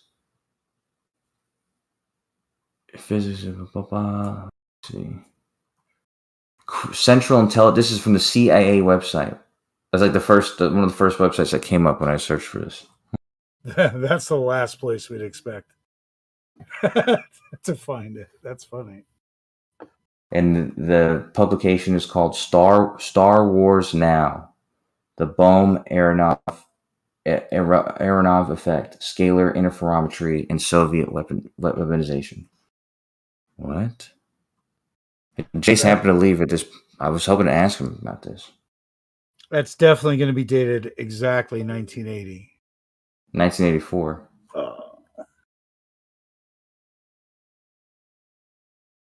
Approved for release in 2003. It's interesting, man. This is why I can't we never finished the subject because you bring up something cool like this, and now we're just talking about scalar weapons. Well, this started with the Hindenburg, so we're doing all right. That's what I wanted to bring that up too because I'm I'm huge into hot air balloons and that kind of stuff, and so when you guys were talking about the Hindenburg and that being some sort of, I don't know, like they did it on purpose or something. First of all, it didn't cause anything. It didn't cause any kind of like people stop flying or something because people still go in balloons, in helium and hot air. It ended hydrogen immediately. Yeah, but that's the other thing is hydrogen. It's not a surprise that doesn't work out well.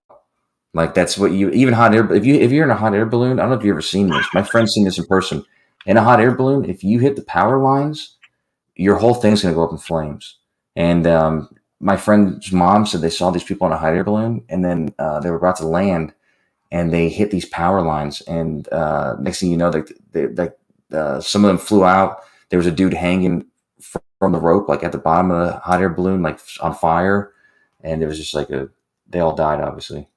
But it's really bad, to happen. But regardless, obviously a blimp made out of hydrogen would be worse because it's an explosion.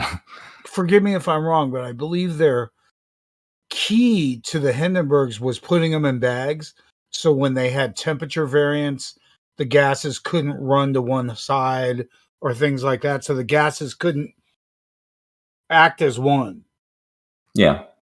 They do have them isolated, and they have it sealed, and they let some out and all that kind of stuff. Yeah. But even still, that doesn't change the fact if that thing hit something like a power station, would it hit? It hit like a radio tower or something like that. If it hits anything like that, it's gonna. I mean, if part of it explodes, the whole thing's gonna go up in smoke. Right, but the reason why the Hindenburg in particular went up is it has to do with the coating. Yeah, I think so. Right, something It was lead or something. basically thermite. Basically, it was something like super flammable. I forget what it was, but it's similar to an explosive. Yeah, well, hydrogen is one of the most prolific. Right, but the outside material. burned up faster than Right. than the bags for sure. As a matter of fact, the bags were still, a lot of people survived because the bags were still floating the front end. That's why it bounced back up.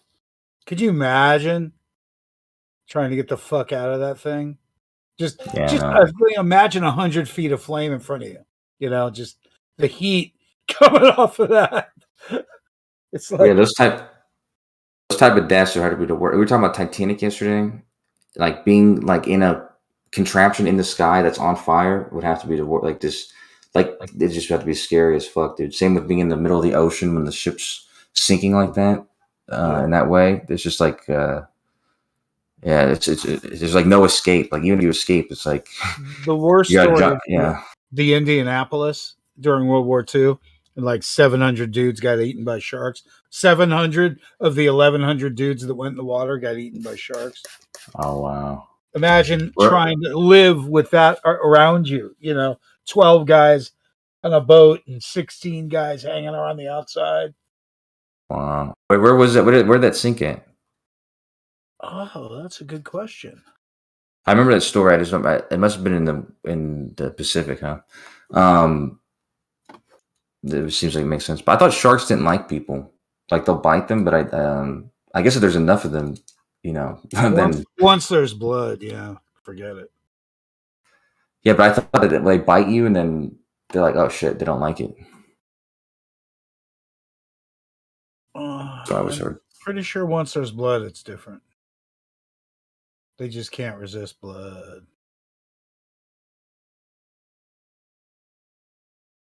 Were you guys talking about the ignition temperature of gases, hydrogen or something? Not necessarily, but he was talking about the fact that a regular hot air balloon might combust anyway. Just hot air might combust.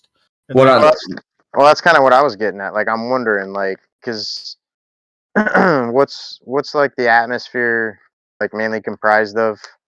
Like if we were to break it down, nitrogen, right? And nitrogen ignition temperature is at like, I don't know, like 1,000 degrees Celsius or something. So no, it's relatively inert, I think. So I don't know. I was just thinking like if some, because I think these meteorites are like 1,000. So like, why isn't that like enough of a quote unquote spark to ignite the entire atmosphere? What are you talking about? It does ignite the atmosphere. Yeah, I What are you guess talking Kosh about? is right, really. Well, no, I'm saying like why don't we have like a chain chain reaction? reaction? Yeah. Because it's not lighting. It's like you imagine the heat's going to be enough locally, but that heat is not going to. It's obviously expands because it gets bigger than the meteor, but that's once you get far away enough, like a certain distance, it's not the same heat is not going to exist there. So, but I guess that's why it's they're the size they But are. a chain 'Cause reaction, I mean, isn't a chain reaction supposed to carry that wave like a ripple effect or something? well, I mean, I imagine the heat would be the most at the surface, and like I said, and be less as it moved away from it. Even though it's probably producing heat, and that heat probably creates the heat that sets the. That's why it's like you see a meteor of size A, it's gonna the flame that it creates, a fireball, is going to be pretty big, but you know, there's a limit, I guess. It's not going to be the same temperature at the surface as it is at the edge of that fireball. This is an interesting question. Yeah, I don't know. That's something I thought about before and just kind of popped back into my mind when you.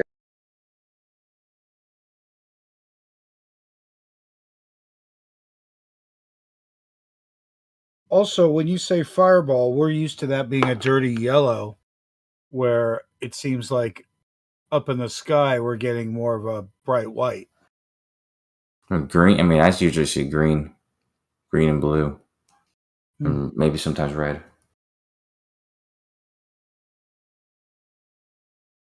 But not yellow. Not like like we think of yellow of fire for some reason. Orange. I guess that's the oxygen content, right? Otherwise, if it was all butane here, we or propane, we'd think of fire as blue.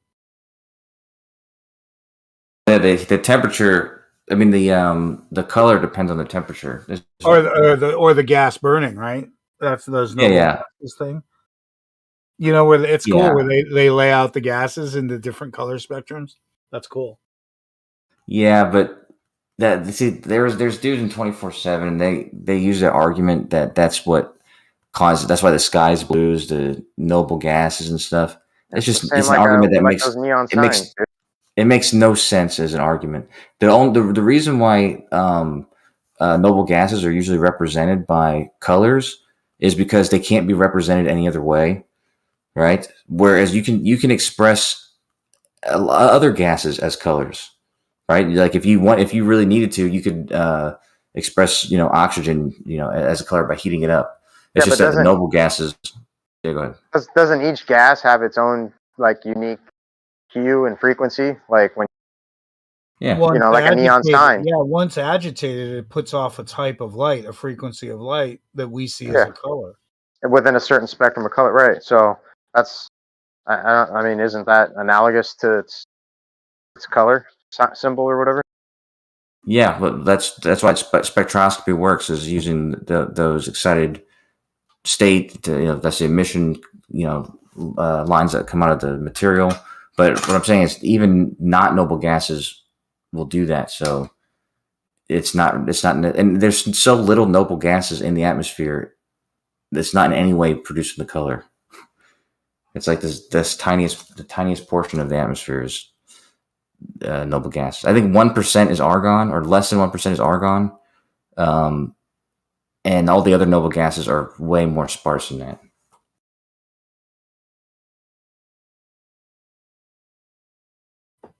Fair enough. What causes the red, orange, yellow, white light in the sky? Don't they say it's scattering from all the gases? It's like the blue is from the scattering of the light, and I heard at the sunset and sunrise. I heard it's only due to like modern Like we didn't have like orange and purple sunsets like that, you know, prior to I don't know, pollution. Maybe the Uh, gas mixture is different in those areas. Might be as an average or as a whole that 1% here and there or mixture or whatever, but maybe sometimes it gets mixed up differently, turbulent, driven up and down, put into layers. I mean, I've seen sections of the sky. Matter of fact, I'll post a picture, a section of my sunset. The sky is red.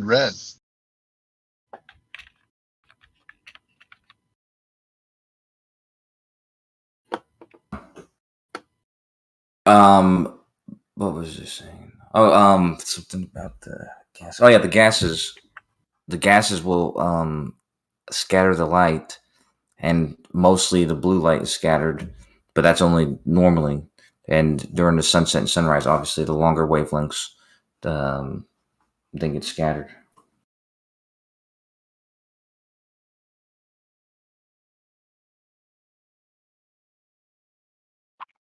I mean, that could be right. It just seems like in the picture that I just posted, the gases are caught in the clouds and it's being excited to make this color.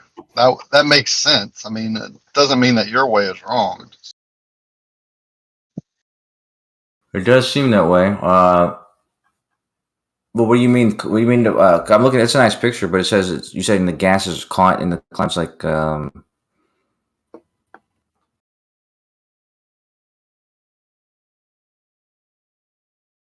Yeah, maybe the gases in the clouds magnified, or we can see it more. you took that Like, picture? took the one posted at 7:21. Oh, never mind. I was looking at Dan's picture. My bad. But go ahead. No, I didn't take the picture Dan posted. My friend did. Go up Yours, yeah, above it. yours looks cool too. Yeah. I mean, I have other sunsets that are, of course, different colors. Bright yellow, orange, whatever, or a mixture. It seems like the gases in the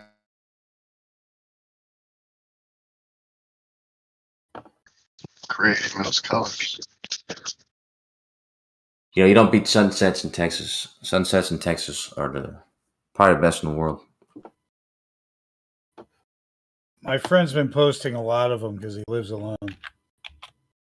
Oh, well, how romantic. Well, where does he live? Just north of LA. It's called Acton. Interesting. I was in the Middle East, because there was no cloud. There's almost no clouds ever in Bahrain for the whole year and a half I was there, and but they had huge giant suns during sunset. But anyways, I one thing I missed the most about Texas, about home, was the sunsets. That's when I truly became a Texan. But anyway, I'm reading about something to do with. Okay, but yeah, okay. So if what you're saying though, Rakia, then you agree with what those other flat earthers say about the exciting of the gases. But then, would you also be talking about nitrogen mostly, or some other part of the gases, or some other gases that make up the atmosphere? I guess you wouldn't know. I don't know. There's probably some angles in there too, like when shit goes through a prism, it's stacked, from one direction to the other. So we might just be seeing more of the reds because they're down low. I'm not sure. Yeah, that's what I'm saying. Because that sunset and sunrise, the rays that we're getting are now the longest ones. Like they're going to the most part of the atmosphere. I did the math before, but if you imagine that, we have to pretend we're on a globe for a second. But if the atmosphere goes up 100 miles to the Kármán line, then the amount of atmosphere horizontally that the sun would be coming through, at sunset would be about 4,000 miles of atmosphere.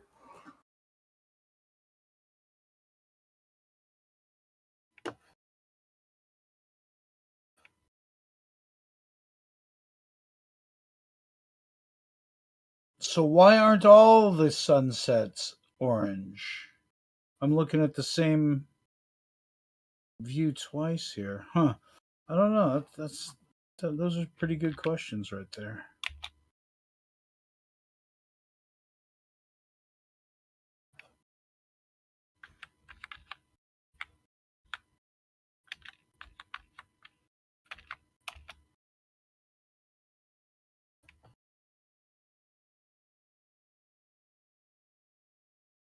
God, I've been bullshitting with you guys for too long. I forgot I have a bunch of stuff I'm supposed to do. But yeah, you know what? I'm not a meteorologist, Dan, but I do know that, for instance, when I expect when the weather here, like when it's just rained or the clouds, whatever, something had happened with the weather, I do know that we have prettier sunsets and stuff. So I'm sure it has something to do with the actual contents of the current atmosphere.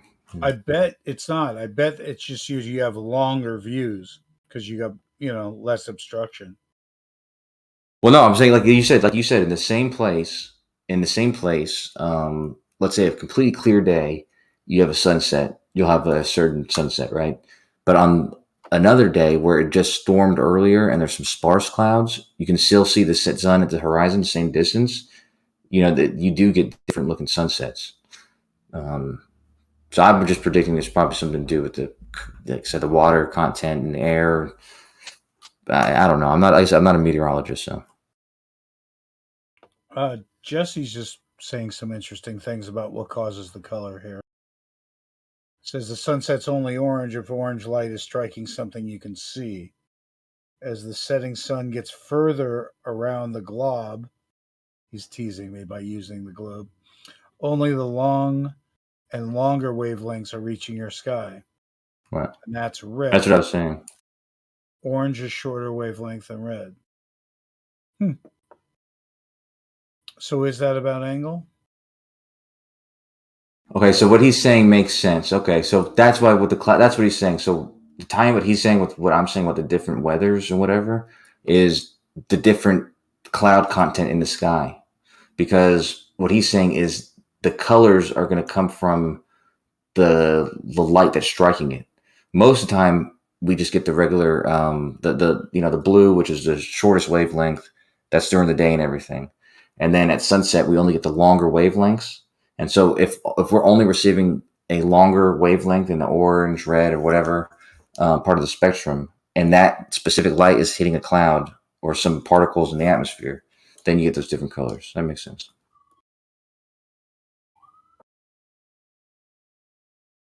It still seems like there's particulars, like there's more than just clouds, though. It must be like sparse clouds that it's that it's touching. Because you see, like in the picture you posted, Dan, where it's orange, but there's a lot of places that don't have clouds, but you can still see that orange glare.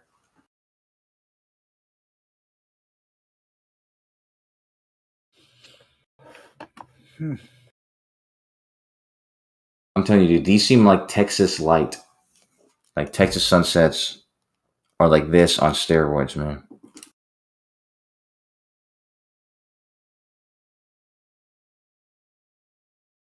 They're not just bigger. Like everything else. That's right. You been to Texas? You were in Dallas, weren't you? Yeah, but I wasn't in Dallas for Flat Earth, no. But I've been to Dallas and Houston before. I didn't spend any time in Texas, though. Yeah. Let me find a good sunset picture, and then I gotta get to work.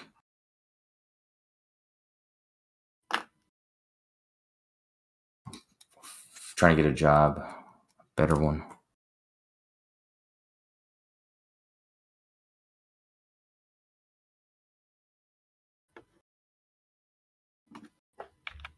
You know what? I'm just gonna do that instead of looking at just Texas sunsets. No point.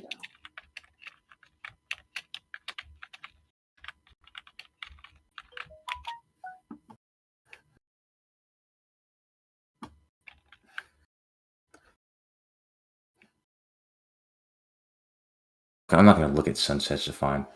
I'll be back. I'll see you guys. I gotta get to work. Good luck. I say that every day. Thank you. Well, yeah. Well, thank you.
Dyslow, do you live in LA? Yeah, yeah. Sweet. Yeah, I used to go there when I was a kid, top of the world, climb up to the top of the tower, eat acid. That's definitely my stomping grounds right there. Wasn't it cool to see the Jay Tolan shots from that position? I don't know if I've seen him. What? Say what, motherfucker? Let me find. Really? Really? You know the infrared shit he does, right? You know the guy I'm talking about? Maybe. Come on now.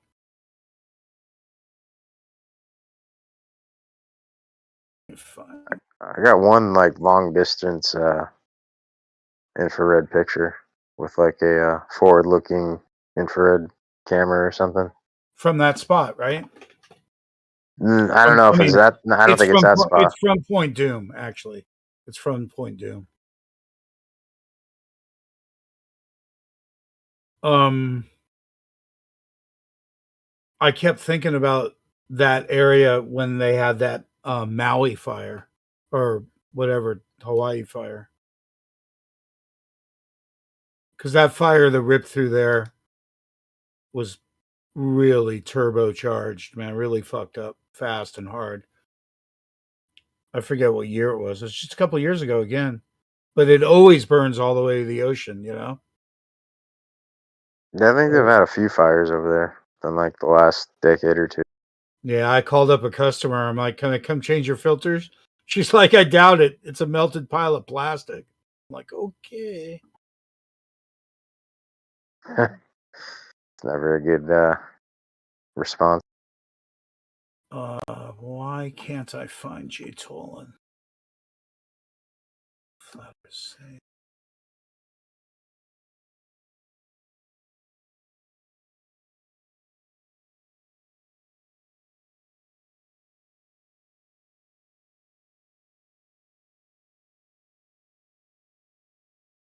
I can't find it.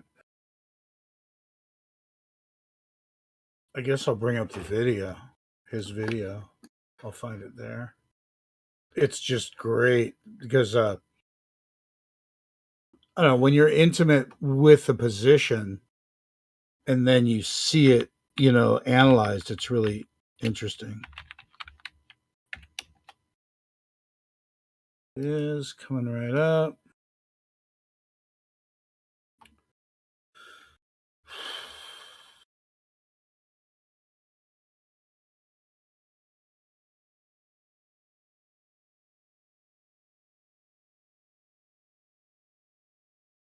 Copy link.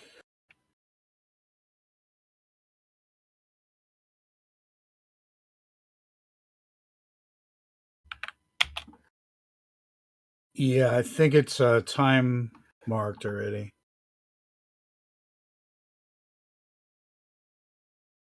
Thank you, Jesse.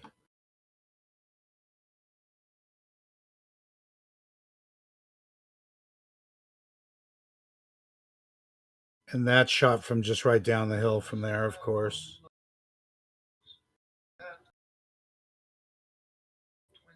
But that's, I mean, just never knew that shit was out there. Is it always a surprise to you when you see Catalina? It's always a surprise to me. No, I mean,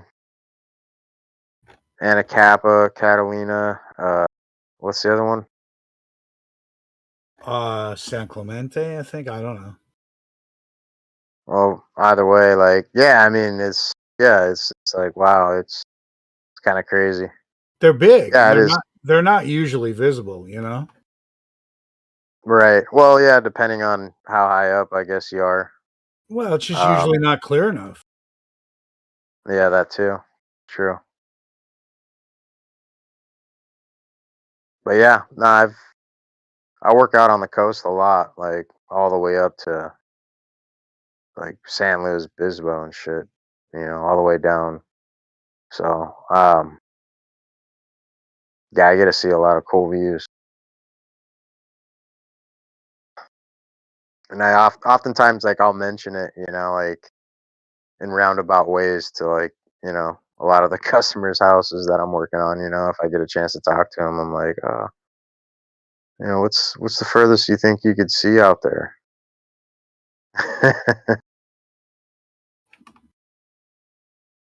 Yeah. So I just kind of hint the shit in roundabout ways. They don't think about it, that's for sure.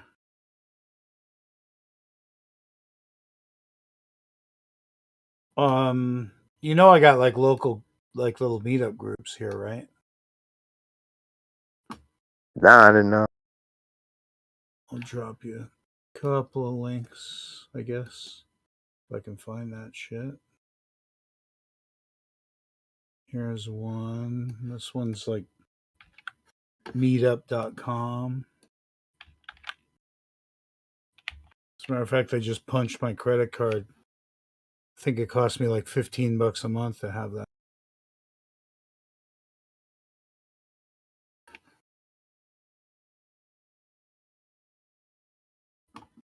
And then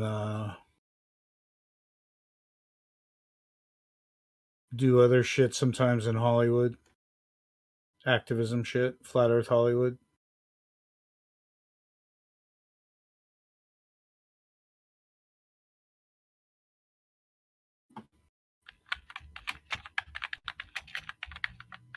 So there's a group for that on Facebook. Oh shit, I didn't know that. That's here. And so I just DM'd you that shit. Back over here.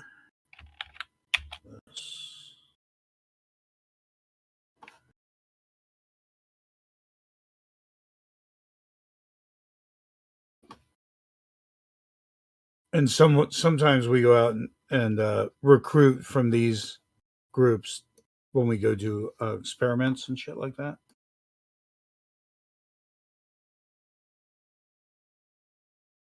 Oh, right on. And there's a Flat Earth Los Angeles Facebook group, right? Well, I mean, I don't do the whole social media thing, so I mean, Right. But yeah, I would imagine there would be something, but They don't do anything. It's not like you're missing it out on anything.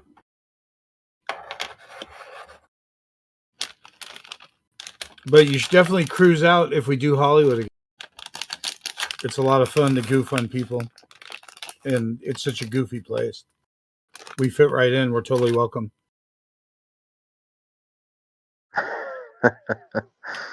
yeah, Hollywood's pretty wild, man. Like, depending on where you're at, I guess it all kind of plays a part. It's relative to that, but and I guess what night you're going out, but Nah, we go right in the heart of it, man. Right to the belly of the beast.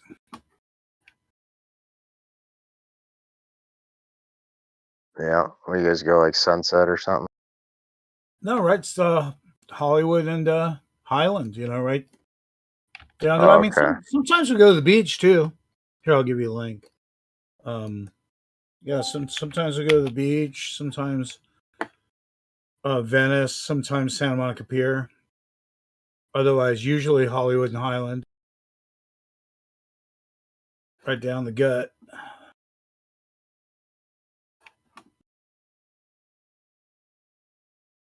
And it's fun to go in the street. Definitely fun. Especially there, because people are looking to kill 5 minutes. They're just walking around and anyway. So most people don't really have 5 minutes. You know, a lot of people want to go to sporting events. You know, it's like those people are on the way in or on the way out. They don't got time to stand around. The people in Hollywood, they got nothing to do. They're looking to be entertained.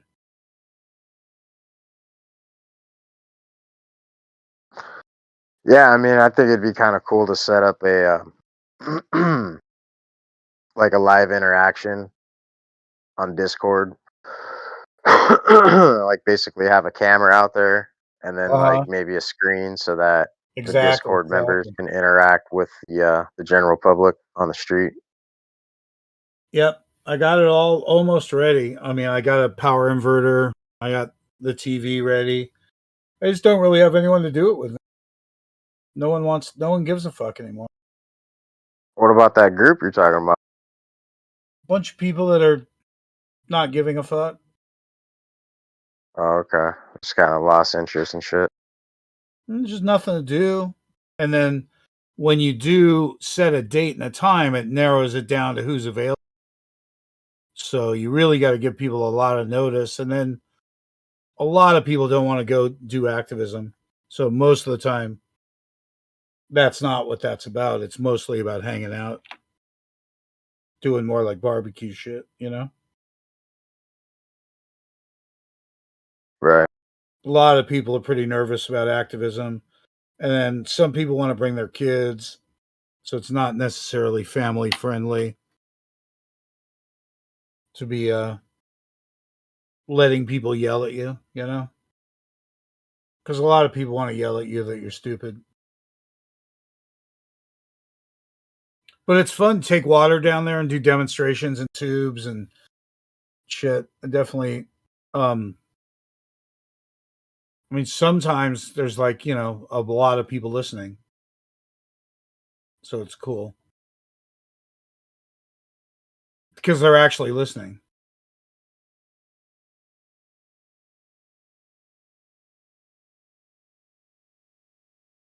But I trick them. I wear a lab coat, so they're compelled to ask me questions because they see the lab coat.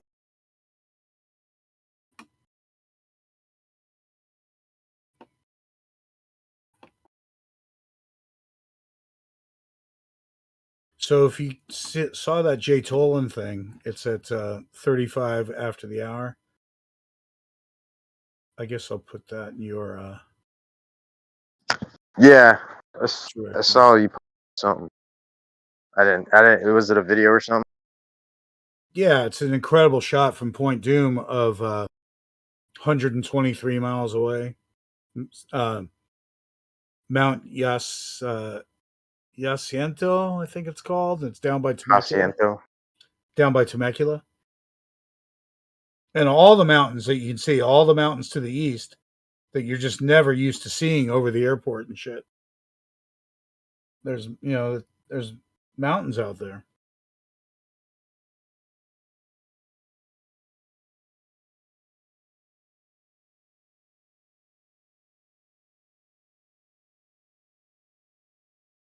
Great imagery.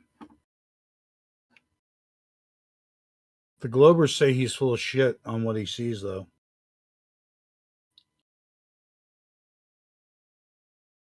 None of us have double checked him. That's the problem there.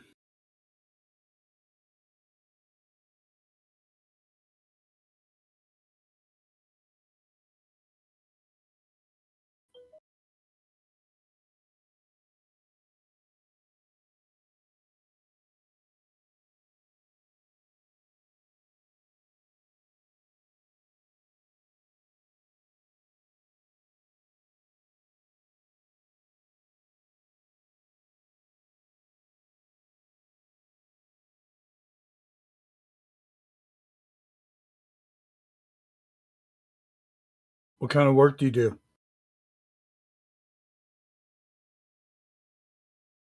You said you went to people's houses.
Sorry, dude, if you were talking to me, going on around me. That's cool. I got kids, so there's that.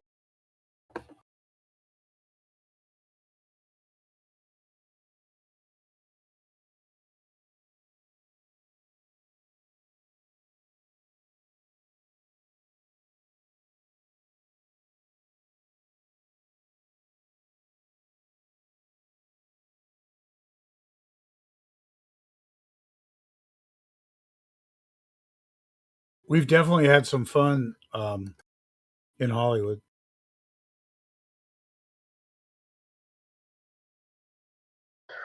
Oh yeah, I've had many fun nights in Hollywood for sure. But it was a good place for flat Earth. Like people were looking to see something. There's not that much to see as you're walking around.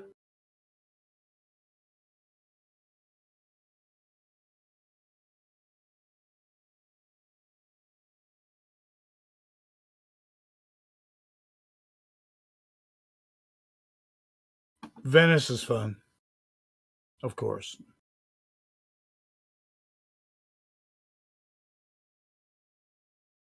So we did have like a landmark moment where we ran into this dude from the Australian Space Agency. Like he's like their Neil deGrasse Tyson over there or something. And he kept accusing us of being actors. And I'm like, dude, you're the actor. You know, it was really funny. He was accusing us of being actors. And we know he is. So it's like he's been duped by the whole program. But we had a panel going, like you're saying, where we're he couldn't see the panel, but he could hear them.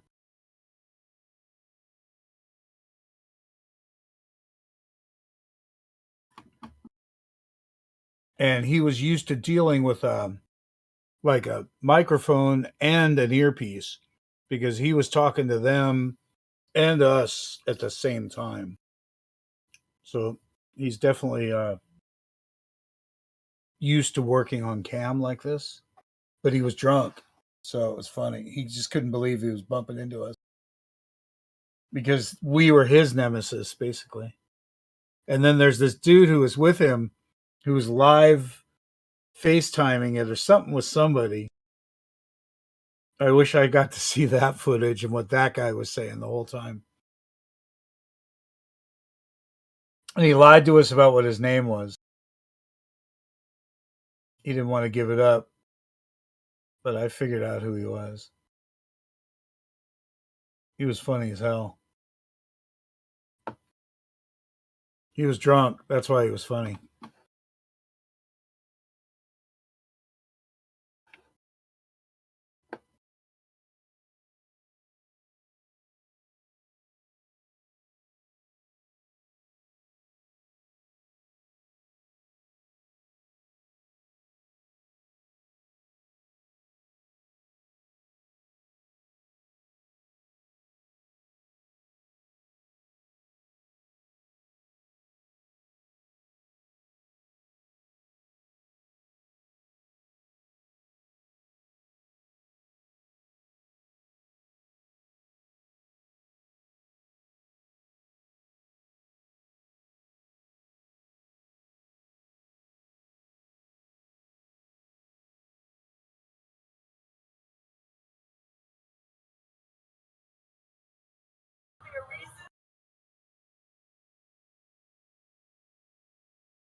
I guess I didn't. It was just sort of automatic for me. When did you realize it? I don't remember. Like it just.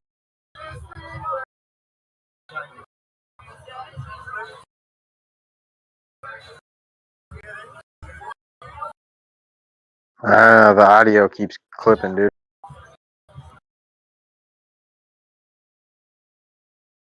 Is always creating this sundog effect. It's all Walt Disney. No, conjecture. That's right. Right. Moonlight must be conjecture. Crepuscular rays. This is CGI right here. Right. That is CGI. Those crepuscular rays. No, but it's a Maui flat.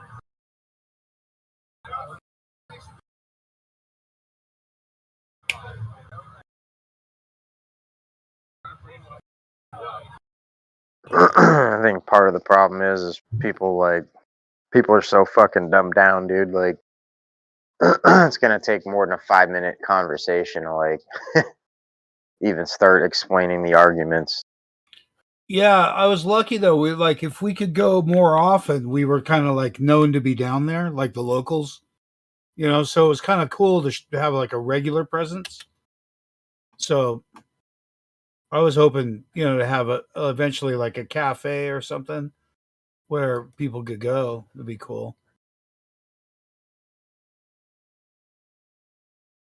It's just it'd be kind of interesting being there, like actually showing the face. Flat earthers exist. Okay, here's where I confront this guy. He walks by and I'm all, hey. That's pretty. This guy looks like a prime target. Got that face. I just turned it down for a little bit. Don't mean to be horrible. So this is the Australian space agency guy, Glenn Nagel, and he's hammered. He starts accusing us of being actors. It's pretty funny. Yeah, I'm great. Can you guys hear me? From Sydney, Australia, Southern Hemisphere. How the hell is the Earth flat? Tell me how the Earth is flat. Hey, wait. What's your name? Frederick. Frederick. Can you guys hear Frederick? Hi, Frederick. If you want to look up stuff later on, you can look at. You can ever convince me that. Do you understand what that means? Yeah, I love Stephen Hawking. No, it's not Stephen Hawkins. That's Well, he your talked about biggest. singularity a lot. No, brother. Infinitely dense, right? No, brother. Hold on, Mankind and machine become. And I am totally into this, but flat is not the right word, and none of you can ever convince me that. I agree with you. Flat, maybe it's. Well, that's all I'm saying. That's all I'm saying. Relativity, I get. It's level. Oh, I agree with you. I get that. I get what you're saying. Okay, but great. it's not flat. It's not flat. It's a misnomer. It's a Thank you. Absolutely. There's hills, there's valleys, there's all kinds We're of. on the same wavelength. Okay, It's great. not flat. It's not flat. We thought you were going to be hard to talk to. You get it. Yeah, totally. They call it horizon because it's horizontal. I get that. Yeah, he knows. Yeah, but that's wrong. He knows it's flat. It's not flat. Oh no, but say that. Where He does knows it it's say a that? misnomer. Level means flat. Come on. I mean, These guys are on my side. We're playing semantics. Come on. No, I understand the demonstration. Let him Yeah. But that's wrong. 70% of stop. Anyway, where are you guys all from? Well, my name is Chicago. I'm in Japan. You do know how. You're in Japan? Yeah, man. I'm Lisa in Louisiana. Hello. Fuck yeah, Lisa. Right on. And we're, Someone from Australia. look at this. Turn your mic up. You see the water. You see what happens. He knows it's flat, Dan. No, but what they're saying is that it appears flat. It doesn't necessarily mean the Earth is not round. Is what they're saying. Yes, round and flat. It's not spherical. Yes. It's not a ball in space. Keep away from the models because we don't know for sure nothing. So we can wait for the models, but we're not moving and we're flat. We know we're not spinning. We know we're not spinning. Wait, does he think we're spinning? Horizon, not measurable. And when you start looking at the sky, like stuff does move 5 degrees per hour. Yeah. But have you seen like star trails from the door? No one's talking. Everyone's going quiet. No, I have a question for you. Please ask anything. What were you talking about? The thing you believe in the what? You gotta imagine they tilted this so you can see So you the gotta star. speak up. That's why they tilted Singularity. Is he like trying to listen to you and people on Discord at the same time? Tell me the weather pattern. Yeah, and he's fucking pulling it off. He's listening to me and the panel at the same time. That's the weird, like, that's how I knew he was really somebody. Because he's used to working with a producer in his ear while he's talking to someone else. I guess. Tell me the weather pattern. Tell me why is it summer in the south? Tell me that. Can I ask you a question? Yeah, totally. sun is over at the south Capricorn. In and out, correct? I agree with that. But it's still a tilt. How fast is the sun moving? Use to look at, no matter how many times I point to it. So you can. We have a melted spot in the ice. The oceans are held in by Which part, north or south? There is no north and south. That's what I'm trying to. There's no time or day. It's a concept. I understand that. I mean, there's no such thing as mankind makes time and space, brother. Like a magnet. North. Hey, can I ask you a question? Yeah. South. Is How the fast entire is the sun outside. moving? That's the way. Oh, fuck. Why do I know that? That's the way a magnet. Well, how Good fast answer. are we the sun moving? Magnetic south. I'm talking like simply this. I'm getting told time and space theories. It's all a mankind. We don't even know the universe. I understand what you're saying. But if you're trying to tell me that it's a fucking flat Earth, what cloud do you want? You think it's a ball? It's a flat plane. Speak the truth, Campbell. I think it's a shape. I think it's a shape, not flat. You think we're spinning? It's a flat plane with mountains and gorges and things on it. Explain gravity. Explain gravity. Gravity is a god. Gravity is a fake god that they made up to be the new god of the universe. Are you guys getting paid? I want to know. Are you guys getting paid? Because you think that gravity solves all the problems. Yeah. As God does. Yeah. Something holding it down. Yeah. What makes you think you're gonna fall off the earth? You're gonna float off it. Well, it's called tar. Gravity is and some marble. Say that gravity holding that down on the No, ground, right? no, I'm not saying that. Okay. I'm saying throw it up in the air. Okay. And what does it do? What does it do? Who created What that does it do? Who created that energy? It falls because of me. density. I did. If I throw it up in the air, I'm going to create. So why, when I'm in space, I can't do the same thing? No such thing as We space. can't go to space. You've never been to the moon. You've never been there. You don't know Every what's picture NASA shows you is a Before you say that, do you realize who you're talking to? Do you know me? Do you know? But do you have any idea who I am? Before you say that, now say that now, knowing what you just said. And I don't want to put you. You have no idea who I am. But be careful what you're about to say. No, Frederick. It might not be my name. But I'm just letting you know. That's Freddie. Freddie. Have you ever been to space? Who has? Have you? No, of course. Nobody. Only Exactly. 550. Suppose. What's your point? Okay, so my point is, get back to gravity for a Throw it second. up in the air. Explain that to me. Okay. It's sitting there. No, throw it. Explain It has no energy. It has no energy, right? Throw it. No, we're talking about it. You're giving it energy. If you throw it, you're giving it energy. I just gave it energy. Yeah. Right? Yeah. Kinetic. Now, if I throw it up, I've given this. What energy are you talking about? Potential. Potential. Potential. Never heard of it in my life. You've got to look it up. It's a real thing. Sure. Who are we talking to? Come on, Frederick. Frederick. Are you guys? I want to smoke what you're smoking, and I want to be in here, right? What is this? Ladder split. So, okay, I'm going to explain this to you one more time. Hold on, everybody. I've given it energy, right? Now, if I let go, Even holding it gives it energy. if I let go, Absolutely, that's Yeah. the potential energy he's It's talking about. it's heavier. It's not potential. It's heavier than the air around. Give me the actual name, and I'll be with you. But I know the name, and I'm not going to say it till you tell me. What's the energy you're talking about? Kinetic. Kinetic. Yeah, that's what he wants you to say. Who's that?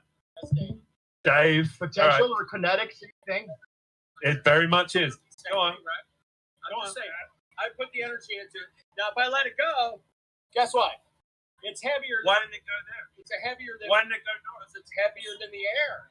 I also know north, south, and west is a mankind concept, and it moves, north and south moves all the time. See, this guy in the background is with him, and he's FaceTiming their friend and really enjoying sharing this with someone else. I It's can funny. spend all night having this conversation, but I'm still trying to find the connect. I'm still trying to find the connection to flat. But I don't get that. You're not moving. It's not a ball moving in space. What is it? Earth is not flat. It's not a spinning ball. It's From the perspective, but what's the perspective you're saying it's level? How do you get water? What shape is actually the planet? What shape is it? You We tell don't us. know. It's a planet. It's not a planet. I don't know what's a planet. And from everything. Is Australia moving? No, it's not. I don't think. No, it is not. I'm in this industry, guys. You don't know what you're talking about. But it's like, Well, explain it to us. Explain it to us. I have no reason to.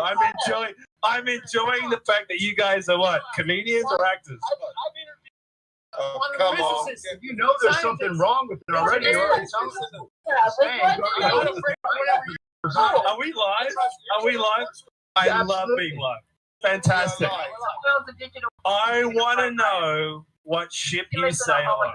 I have no idea what you guys are talking We don't know, None except of for what we can tell in our general vicinity. Scripture says it has. Are you really bringing religion into this? Well, Are you really? That's one model. Is this? Are you? Oh, you guys are religious? No. No, we're not really. Centrism is a religion. John, can you believe that? Scientism is a religion. Here's land too, Dan. I have no idea why science is religion, but that's what I'm being told. Heliocentrism is a religion that praises gravity, the new god of the new religion that you were tricked into thinking was based on science. Gravity Again. What's gravity? Bending of space time, or is it a mass? I can honestly tell you this. Explain what gravity. Einsteinian or Newtonian? Either. But what I'm trying to say to you is it's not flat. The Earth shape is not flat. Tell us what it is. Tell us what it is. It's level. Well, you know, if we had to go on four simple shapes, is it square? No. Is it octagonal? Is it People can't round? Is it upside roundish? down, Is it sideways. roundish? Is roundish? Level. It's like an sea hourglass. level. You know what sea level is, right? You know why they call it sea level? Yeah. Because there's no wall. Oh, okay. Well, you know that Australia came from Antarctica. Antarctica came from South America. What is that? How does that explain flat? Yeah, really. Because guys, the origins of kangaroos come from Argentina. So explain that. But I'm trying to say, this is crap. Does that just prove that it's not? All your guys have walked away from me. I want to know what they're getting paid because I like being on TV. I'm on TV. That's what I do for a living. So who are we get paid talking nothing. to then? Frederick, who are we talking to? They have no answer to the kangaroo. You Oh, the said we don't know kangaroo who just we're proves flat talking Earth. to. Okay. Origins, guys. Is Hawaii moving? No, Nothing. I'm going to roll. But it's lovely to meet you all. Say hi to Frederick. Fred, guys, you keep going. Be strong. Be strong. Get the link page from Kenny. That was great, man. Thank you. Give him the links. Check out those videos and Can we have the link to this live stream. You had fun. Give him a call. You guys, We're fun. I get the angle. I love you, brother. It's fucking great. I love you, man. I love it. It's weird because he says he gets it, and then he's saying all the things that ballers say. Carol. Really? Hey, is Dice Flow there? Is what? Yo, what up? Hey, what up, dude? Hey, remember I called fucking Bitcoin higher? What's that? Bryce said, remember, wasn't I talking to you? And I was like, oh yeah, fucking buy Bitcoin right now, and it's, it's gonna go up. And it had started going down, right? But like what I know and stuff, like I won't say I know how to trade or nothing, but it's like what I know, I knew it was gonna go up, just because of the things I know. And sure enough, dude, fucking went up. Mm-hmm. Yeah, I mean it'll probably continue to go up a bit. Well, I think we were talking, you're like, oh, it's a good time to sell, and I'm like, yeah, and everybody, Jeremy's like, yeah, sell. I'm like, sell. I was like, fucking buy fucking put the farm on it, bet the farm, buy it, dude. Yeah, it's weird how it works like that though. Like when your every instinct is to sell because you don't know, the best thing to do is do the opposite, dude. It's just psychology, dude.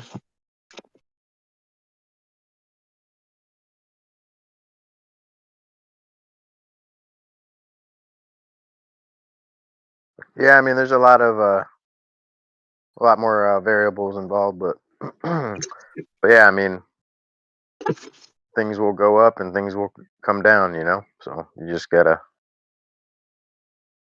try to play the market.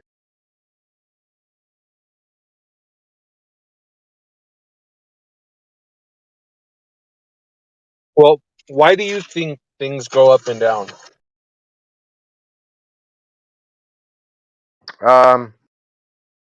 Usually it's because uncertainties, fears and doubts, people not, being comfortable in certain positions that they're holding. So, they just kind of move things around. Or sometimes there's fluctuations, it's just what happens, dude. So you don't think, because I think you guys try to explain that there's some sort of like buying and selling pressure that moves the market, and I've disagreed with all of that. No, I mean, you got, like I said, you got a multitude of variables, bro. You got fucking political variables. You've got, uh, worldwide, things that affect just the world at large, whether it be not like, and there's all sorts of shit going on, bro. It all plays a part. So that affects somebody's decision on whether they're gonna do whatever in the market, right? Say they're Yeah, a I big mean, player and they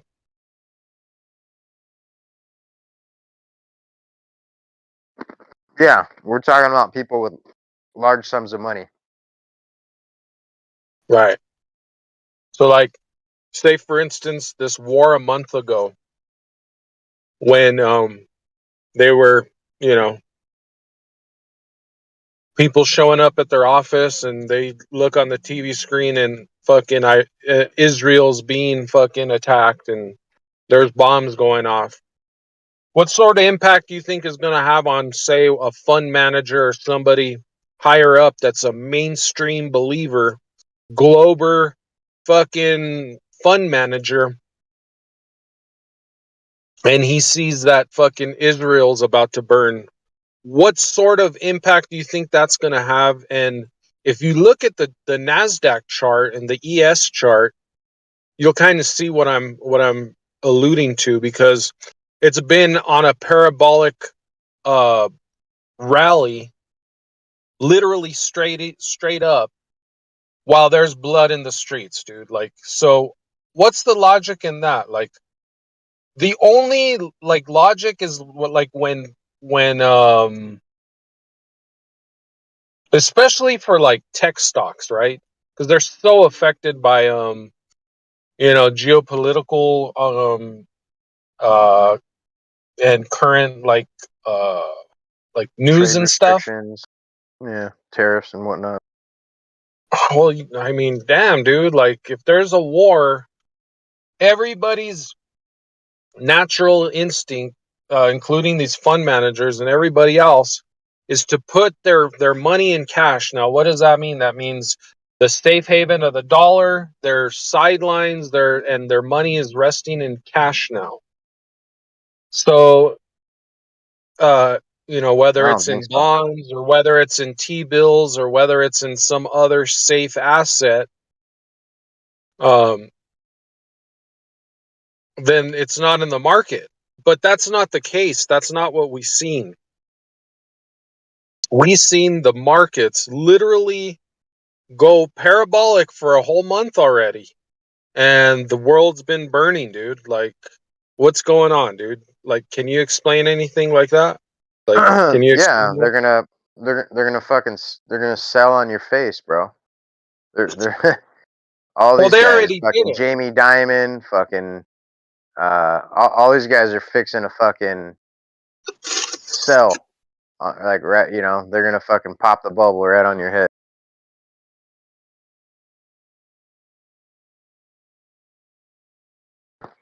That's what's They happening. drove the price. They drove the price up. They're buying. Yeah. While Well, everybody wanted to sell, no, that's not what happened. While everybody was looking at the news and people started getting doubts in their head, and they're like, well, shit, maybe we should, instead of being exposed to this, greater risk of war and, uncertainty, let's maybe close some of our positions, or let's whatever they're planning on doing, because I'm sure there's a protocol for stuff like They're this. gonna dump, bro. They're gonna dump, dude, right on everybody's fucking head, bro. Pump artificially inseminating the market, and they're just gonna dump. But that doesn't mean that that's going to drive price up, because if there's just people selling, that doesn't mean that, okay, well, at that point there's buyers, but maybe that's for a day or two, or maybe a week, but for a whole month, constant selling and driving the price up by selling, that, yeah, that's not how the market moves, dude. I'm sorry. The market moves with algorithms, dude, of where, like, okay, it takes, yeah, I'm not going to explain this, dude. There's no way I'll explain how this works. But just believe me, dude. The market moves. Yeah, I'm not even going to say that. I'll just say how the market moves, dude. It's not, it's not what people think it is. I'll just say that. But you can see how they manipulate the market. If you look at when the war started and how the price moved, and if you understand how the market moves, you'll know that they screwed a lot of people. Let's just say that.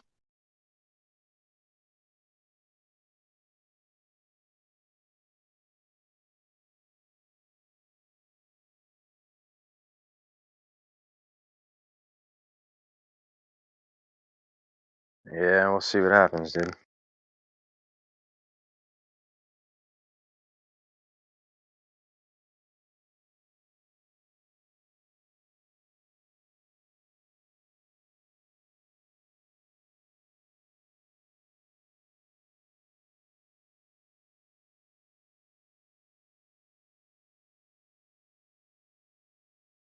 I mean, shit, they did the same thing for COVID, bro.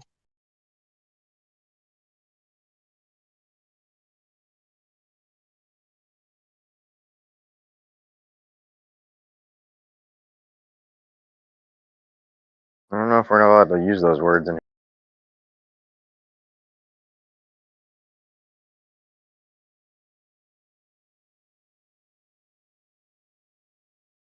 Yeah, that's crazy, right?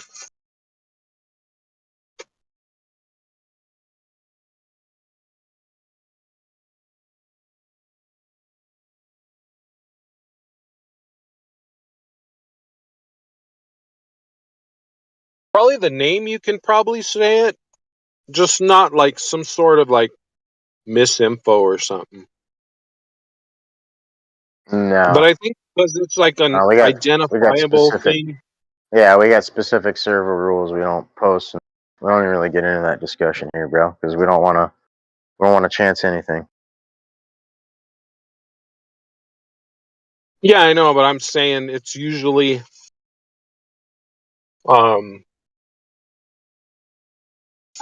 coupling that name with like some sort of like advice or Yeah, statement. But like just, I think just on other well, platforms, yeah, for sure. But no, you I'm know, saying we've there's seen no way servers just by get nuked for less, bro. yeah, but just by saying the name, that shouldn't, because it's a known thing, right? It's a public thing. Like, that name is not somehow banned in any way. It's not against the law. Like, there's not anybody that said, you can't say that word. Right? But attaching it with some sort of like misinfo, yes, you can't do that. I get it. That's not allowed. But the actual name, dude, like, there shouldn't be anything wrong with saying that name.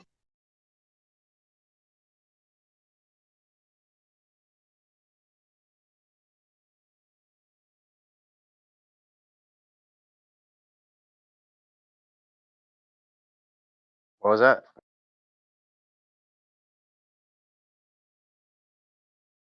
Something about the actual name. You lost me. It's all good, man. Yeah, no, I had my kids for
Somebody say something? Yeah, I think Gio said something. Didn't sound like Gio. It all sound like Gio. Ah, you changed your avatar. Did you come in here and show it off? Oh no, just felt like a change. Yeah.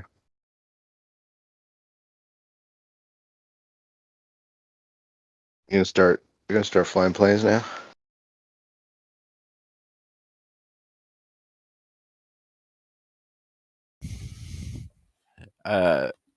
Always have, but I didn't know you flew planes too.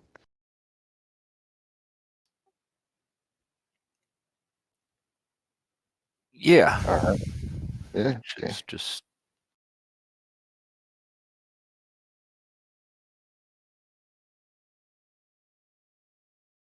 what have you been up to, Snakes? The world's still flat? Yeah, you know how it goes. Yeah. Are you having a hard time with that still?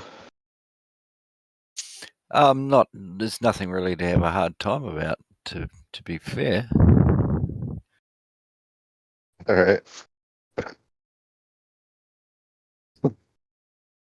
Fair enough. Are you having a hard time that the Earth's not what you think it is? Or what? No, not what you think it is. What you want it to be. Are you having a hard time with that? You know, it's not what I want it to be anyway. It's just about what is. What it gets me down to, I guess. That's what. I just woke up. I don't even know why I'm here. I'm just here to say hi to you, I think. Yeah, no, that's all good. Hi to you. And what state of the states are you in again? The Jersey, the newer version. Newer version, New Jersey. That's like, is that about as far away as anywhere it could be for you? Our antipode from where I am in the South Island of New Zealand is just about 200 miles off the northern coast of Spain.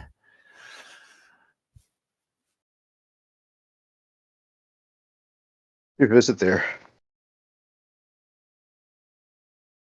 Yeah, I don't need to. I got heaps of tourists that visit me from there, Barcelona and such. You could take the supersonic nuclear-powered plane, which flies 3 times the speed of sound. Take that. Oh, what one's that? I haven't heard of it. It just came. Just reading it on my feed. It's the Hypersting, the next generation of air travel. Room for 170 passengers. Maximum speed 2,664 miles per hour. Oh shit, that's just over Mach 2. No, that's like Mach 1.8 actually.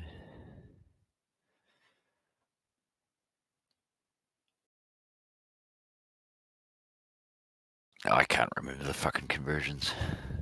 It's fucking fast anyway. It's twice as fast as the Concorde. Yes, that's pretty quick. Yeah. Nuclear powered. Does that sound like a good idea? No, I doubt that'll ever happen. It sounds like a bag of shit because nuclear power's too heavy. Maybe they got some compact version now. Borrowed it from the UFOs, eh? Yeah, but that's the thing with aviation. It's thrust to weight. So something weighs heavier, you need more thrust to create the lift, and the more lift you create, the more drag you have, which means you need even more thrust to overcome the drag. and it's just exponentially gets worse and worse and worse.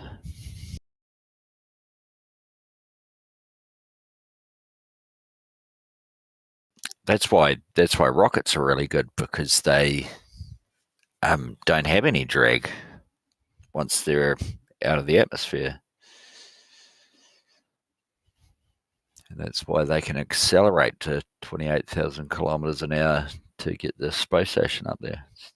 It's quite impressive.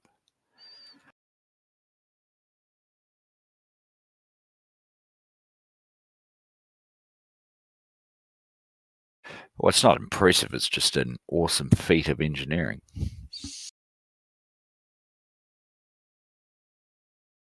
Yeah, all right.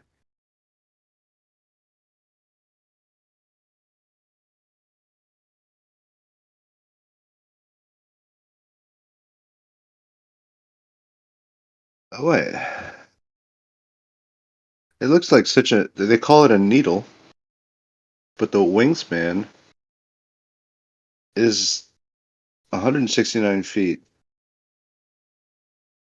and the Concords is 85. I'm reading this out of the article. So, I don't want to intimidate you.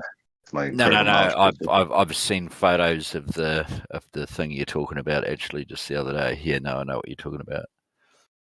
The nose of it to the cockpit is like fucking 30 feet.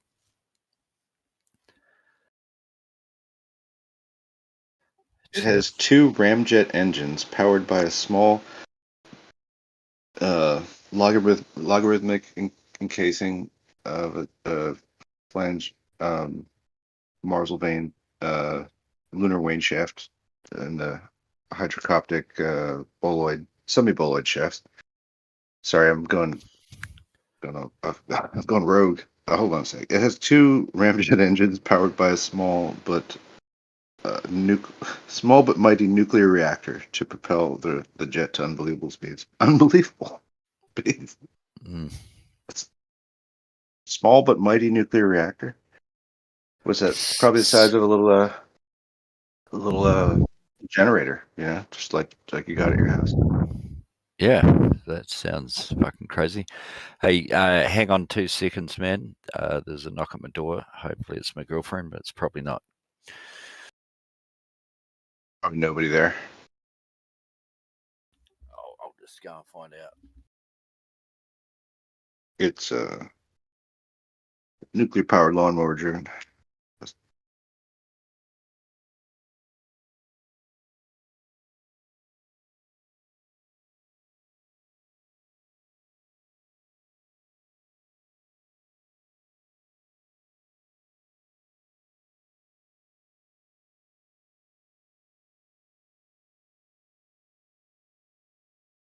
I'm gonna make some coffee. Bob's your uncle.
Plot twist in that article. However, for the moment, it is set to theoretical concept because the cold fusion nuclear reactor doesn't yet exist. No dog shit. Why would you make an article for me to click on for your nonsense? You piece of shit writers.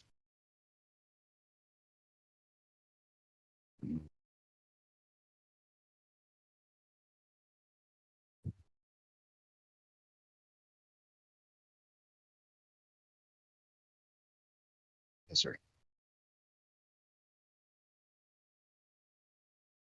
How they got to fundraise for it and just make clickbait articles.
Still there, Snacks?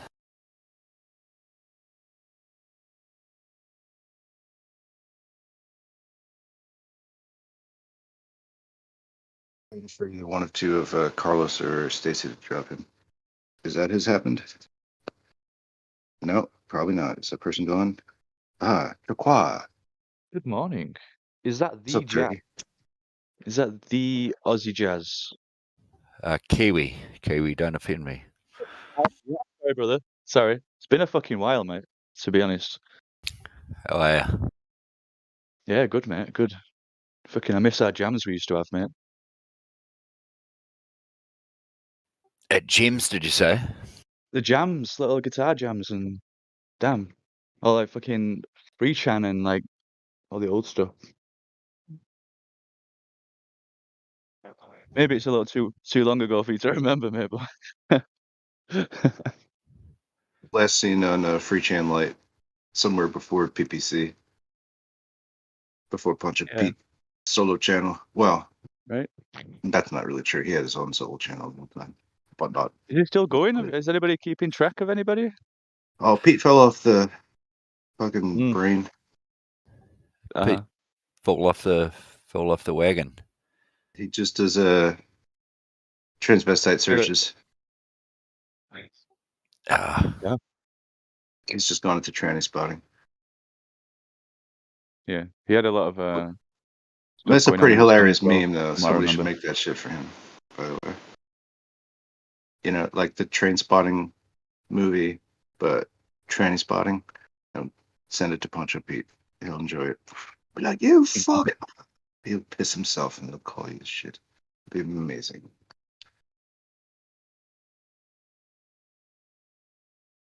How's it going? That's well, sorry. Yeah. I'll play jazz. Yeah. Hey, what?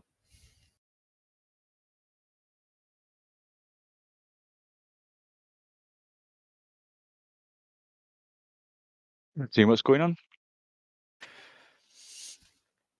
Oh no, I was just thinking we have talked before Turquoise, but I've never played a musical instrument except the drums.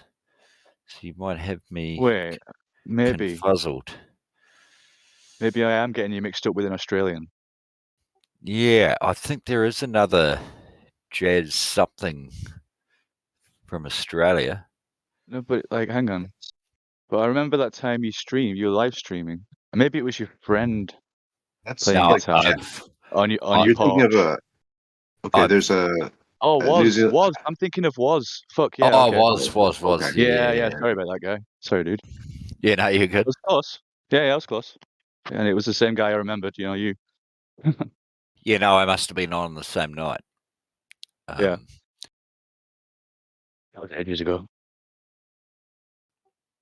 But yeah, I was wondering because I've never, I can't play a musical instrument. I can give the drums a good go, but that's about it.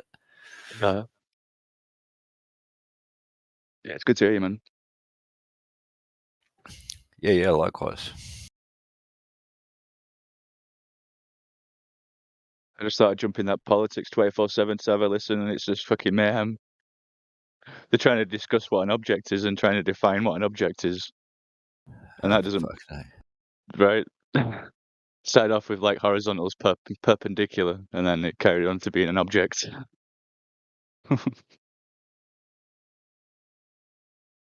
Well, it's kind of like here too, though. But yeah. Just Bev holding it up.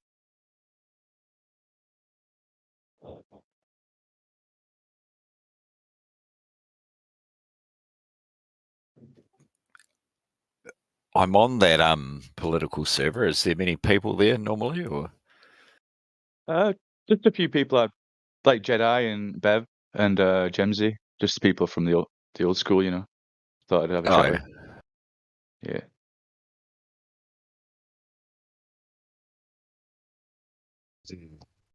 Voice. And what's crazy is everyone's changed like the Discord name. So like even if I did like talk to them like every day for like years, I'd be like, what the fuck is this guy's name? I have to go off like clues. Maybe it's Dan for something else now. Maybe it's called you know, flat FE something, or there's a few that are the same, but you know, it's wild coming back. Yeah, it's funny with the Discord names how you can change it. Like I listen to Flat Earth 24/7 Discord all the time when I'm working and shit, and Earth Awakenings, and someone's name tonight someone mentioned was DJ Come Too Quick, and that fucking cracked me up for about 2 hours straight.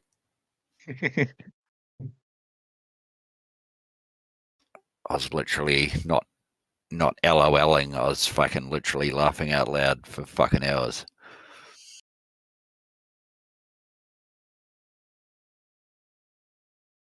Imagine that on a radio station or at a nightclub. Ladies and gentlemen, next up's DJ Come Too Quick.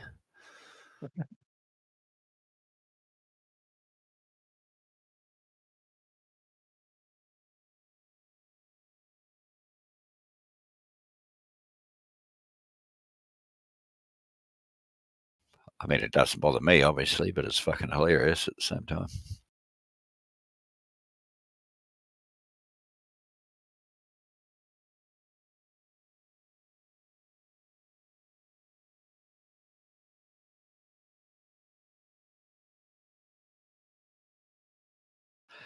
But anyway, Turquoise, just before I go, I haven't talked to you for a good fucking long time. I can't remember what your stance or status is. Exploratory, man. Geometry. What else was I up to?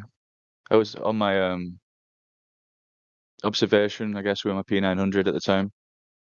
Yeah. Yeah. Yeah, stationary. Geostationary. Yeah, well, that's a good way to look at it, because of course, yeah, we don't feel the motion. Well, it's just that it's the only experiment where you can't actually prove it either way. So I'm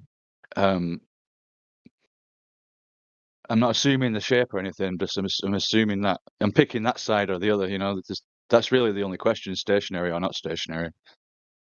Yeah, shape doesn't really come into it, really. Like, what's the? I don't know. They've kind of heliocentralized it, but if it was geocentric at one point, I don't know what kind of difference would that make for everybody if everybody thought we were the center of, a universe that we're in or something. Maybe it'd change a lot of things rather than thinking we're just at the whim of like a big ass sun, which is at the whim of a big like massive black hole and a supermassive black. It's like very, very nihilistic. I don't think so. I just sent you a friend request, Yes, and sir. and I just sent you a cover of a book I'm reading. Uh-huh. I don't know how prevalent it is around the world, but if you can get your hands on it, it's called Gateway to the Ice. It's about all the Antarctic program from Admiral Byrd to today. Cool. Yeah, I'm interested in that. Yeah. No, I'm halfway through it. It's fucking really good.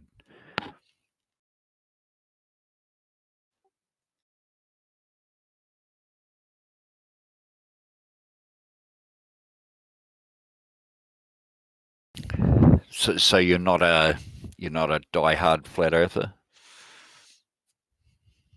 I don't know how to say it, but I don't know. Like me as a single person can't prove it. I can just observe it. And just like how I believed that I was on a globe once, and it all seemed to fit, and everything that I was taught and like shown and like looked at, it showed that. And then I don't know. I'm not saying like die hard. I mean, I don't know. My view of the cosmology is a bit different, I guess.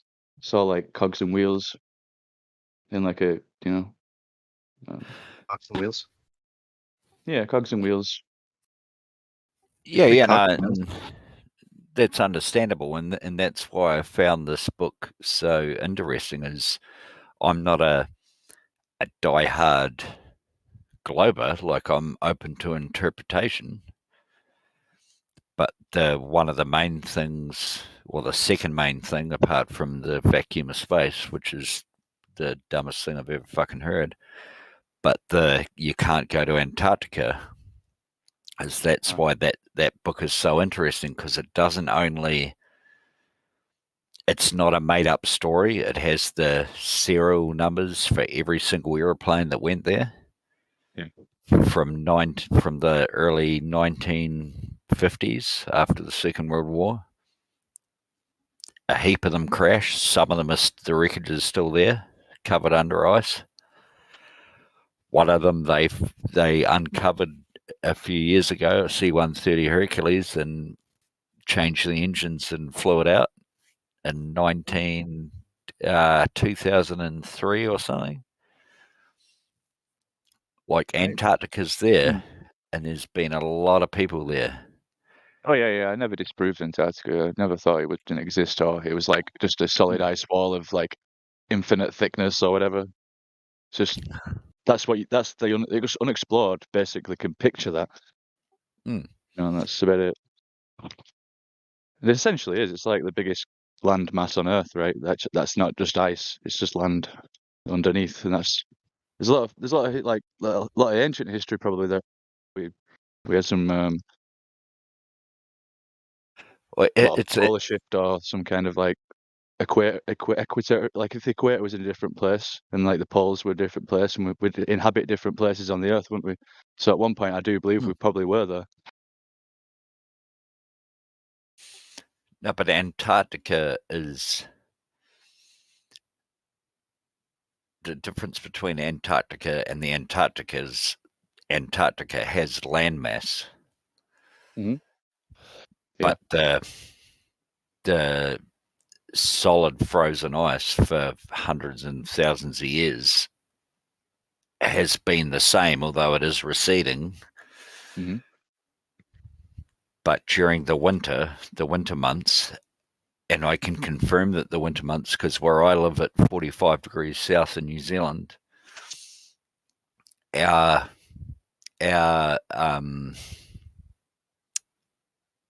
days of sunlight, like from sundown, sunrise to sunset, alter dramatically throughout the year. Yeah. Like in the middle of winter, it'll be dark, pitch black at 5:15 p.m. And then in summer, it's still twilight to the south at 11:30 on the summer solstice on the 22nd of December.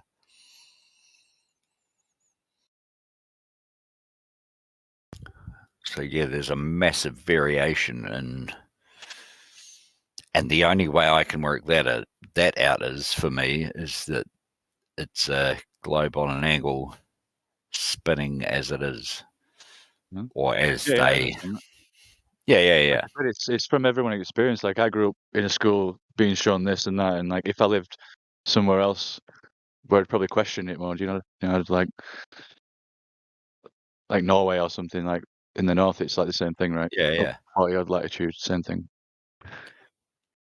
But you must have a variation between winter and summer, and even without daylight savings, you must be able to observe a variation in sunrise and sunset. What woke me up is you said it's like gates. So I think the sun travels through, like, not physically like a Pac-Man or something, but like you can see it, like it's appearing to the observer through different gates throughout the year, and it'll rise at that point, and then there'll be like depending on where you are, just like the North Pole, the angle of it determines like where you are on the Earth too, right? Yeah, but that's the thing with it. That's how it only works on a globe to me. Is because of the tilt. The celestial sphere, of the Earth, and then and the big kicker is that if the Earth was flat, then the sun would have to be speeding up and slowing down, not just in seasons, but literally every day. Because when it comes into the southern hemisphere in the summer, it's going to have to slow down. Circumference. Yeah, right. Yeah, and we know that doesn't happen, because that would be easily measured. There'd be no lying. No one could hide that.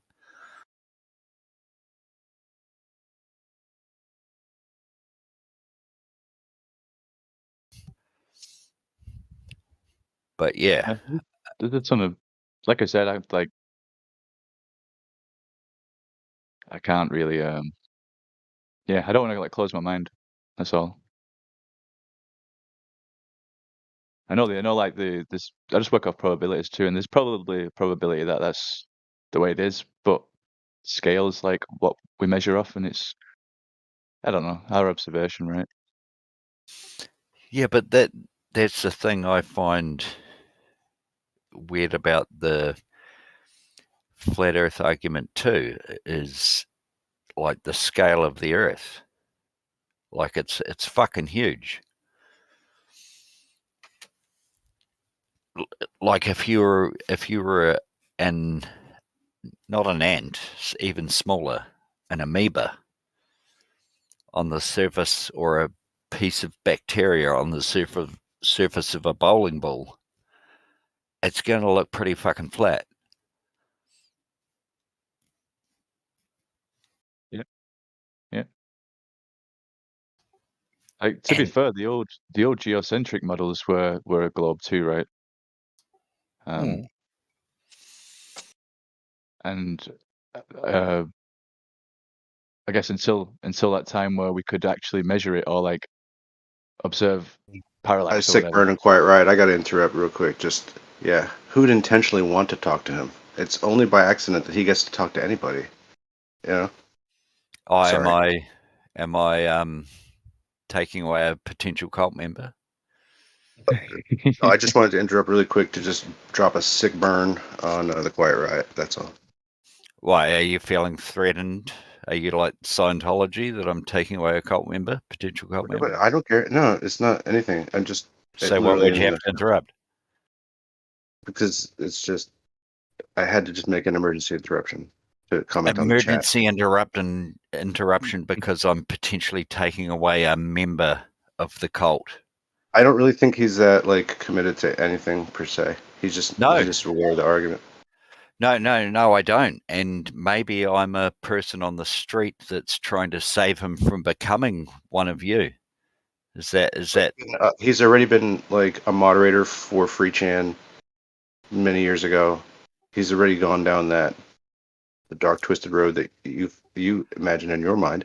He's come through singing like a wonderful singing fish, and you're just trying to like feel valuable for reasserting what you already believe and have no ability to nullify. There you go. Okay, hang on. So you're feeling threatened that I'm talking to this individual and they're kind of listening, and you're feeling like, oh fuck, we're going to lose a cult member. I better be John Travolta and jump in. Just literally, I just heard a bunch of foreign voices, and I was just like, that can't be anything important. Let me just say this real quick thing to the Quiet Riot. You could please continue, play ball. I don't care. Take him back to your ball if you like. I don't care. He'll still be my friend either way. Once he flips teams, he won't be. And I fucking hope he does, because he's just about there. I think he's just about a switch hitter. I always had the onslaught of both sides because I never was decisive, and I lived with it. So it's all good. The difference to me it makes is just it's not like the shape and proving it to people. It's like how would it change people's like view on life if it was like that, and like if it was hidden from us, and if everything wasn't revealed to us, like what's going on in Antarctica or like other secret underground things or this and that. It's all part of it, really. Well, it's not so much that. Like, you don't have to look at anything in the sky. Of course, you can't look at that, even though it proves it. But of course, you can't. It's not so much that. It's when you get to a point that you have children and you teach them that, and then they go to school and other kids say to them, just in hindsight, you're a fucking weirdo, in the nicest possible way. But this is, and it's not, I'm not saying it's what you have to deal with for you to be right. All I'm saying is that, like old good mate over there jumped in before because he's feeling threatened that I'm taking a member, being you, potentially taking a member away, because it's not about the belief. It's about they believe, and I need as many people to believe what they believe, sorry, and give me a pat on the back and make me feel like I'm not fucked in the head. Nothing to do for you. We're not trying to do that. Come on. That's exactly what you try to do every single day. That's why you talk to fucking 12 and 13-year-old kids and say that Santa Claus isn't real, and I don't do that. You can't believe your parents. That's okay. That might not be what you do, but If that's what a if lot I see of somebody that age other, range, I'm usually telling them to behave themselves. Okay, that's what a lot of 90% of your other cult members do. Oh man, you know what? It's funny, like that you just throw that word around so easily. You're in a cult, man. Do you realize, like, that's not an insult? Good. To me. That's Like, good. people consider It shouldn't be an insult because it's you're like, admitting that you're in a cult. Like you even though you overvalue don't know you're in a cult. You overvalue what that word is. To be honest, I mean, there's a lot of Donald Trump fans. You're not going to go call them cult It's actually members. hilarious. Here's your Your neighbor. He's here to bust your ass. What's up, Big Pond? Yo, another PPC member. See, look. Oh, that was cool, but that was crazy. Who was that? Oh shit! Who was that? One Big Pond. It's a Aussie. Oh yeah, shit. He's like one of my first subscribers, man. Look at this.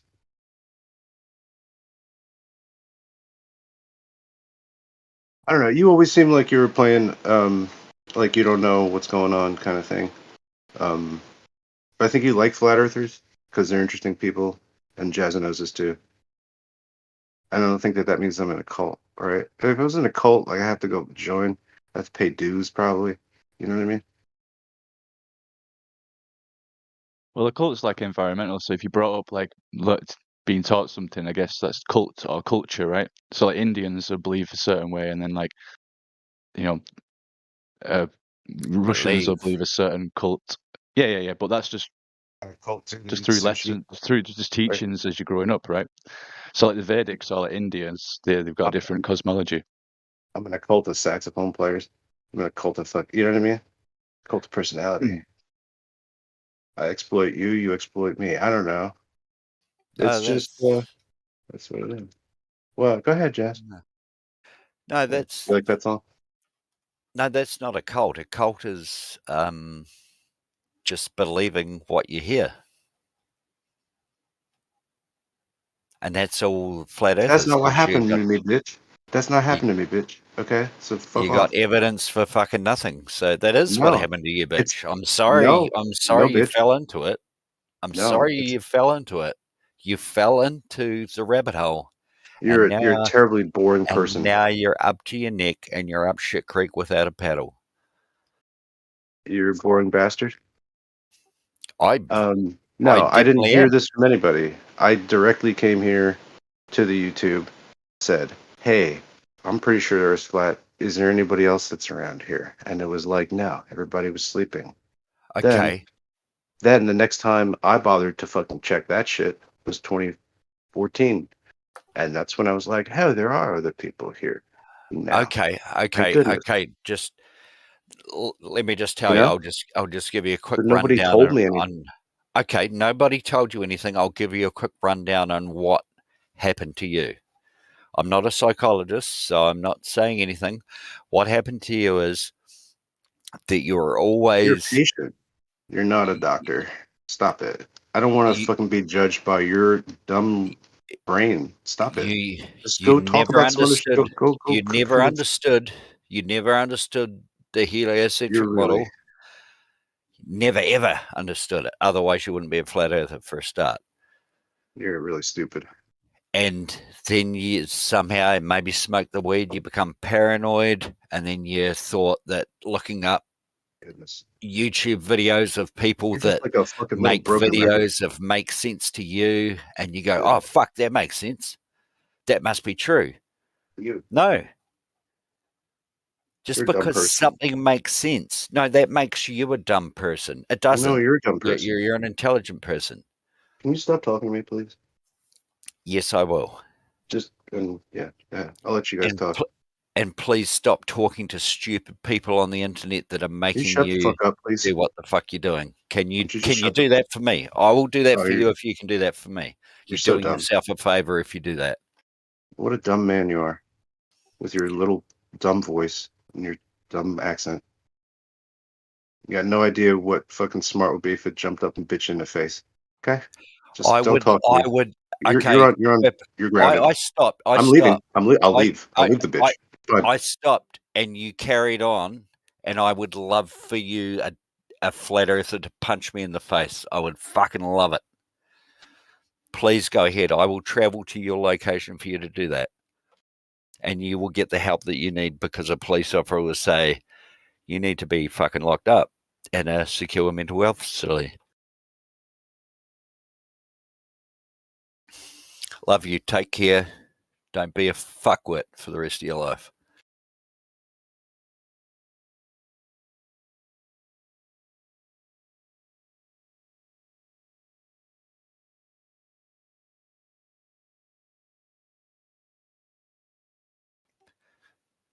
Sorry, turquoise. That got out of control.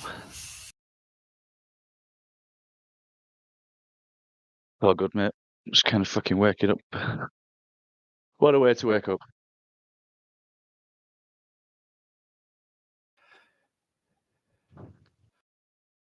I know you're all good.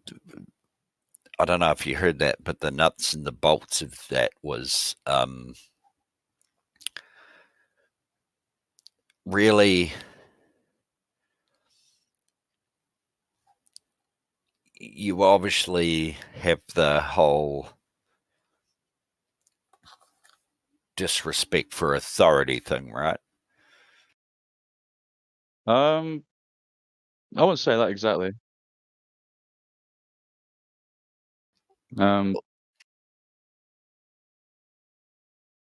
Just empires have had their own reasons to I won't even say deceive. Just the truths that the empires tell the people is not always like the truth. And Yeah.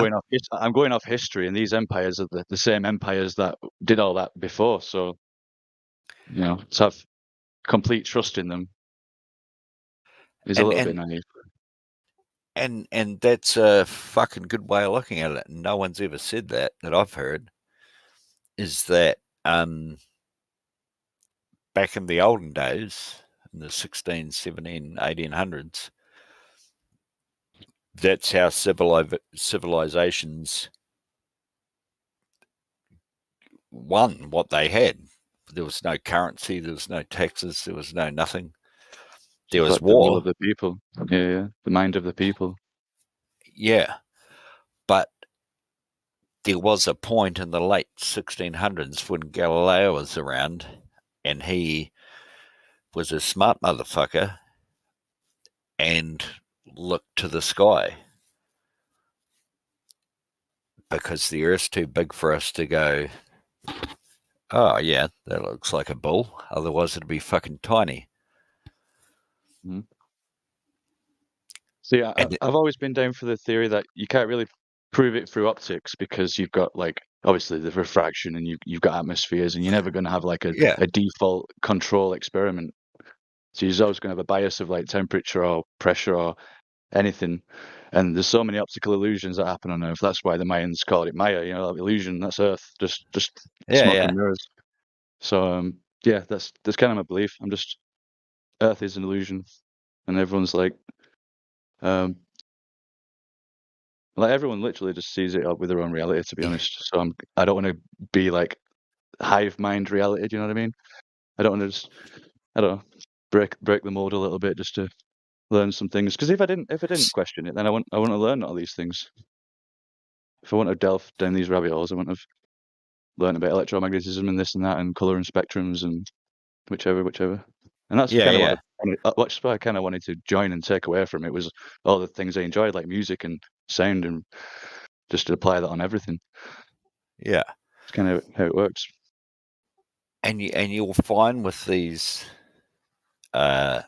special individuals, I'll call them, is that they hate. They always say, if you quote or mention anything from a known scientist or anything, they call it what do they call it? A fucking appealing to authority fallacy. Like you're just believing a professional, supposed professional. And why would you not do that? Right? No, I do get that. That's why they're a professional, right? That's why they went through all the processes to get there. Yeah, would you hire someone to do some renovations in your house that was called David Reed Building, or I can build some shit sometimes? Right. Who are you going to hire? David Reed Building. Even though he might be a little bit more expensive, that's who you're going to fucking hire. Yep. Yeah, it's psychology. Like there was a dentist Oh, it in totally is. there was like a dentist in London, and he was trying to undercut everybody, and he got no customers. And then he just put his price up to like match the competition, and everyone thought because like the value it must be value there because it's expensive. It's Yeah. psychology is everything, man. Oh, yeah. And then, yeah, if the if people were trying to undercut him by £100 or £50 or whatever, and then he was £50 or £100 dearer, and then he automatically went down, the people are still going to go for the cheap dentist, and they're going to go, well, you can't be good because you just automatically drop your money. You just drop your charges down. You're trying to compete against these guys that are obviously good. It's a fickle game, the money machine, but Trust me, I've been getting into stocks and the markets and stuff, and it's fucking crazy, mate. It's crazy. It's like a living thing. Yeah. Are you on that? Is it? I just saw that app advertised before on YouTube, Tiger or something like that. No, what's that? I just saw an ad earlier this afternoon called Tiger, and you sign up to it, but every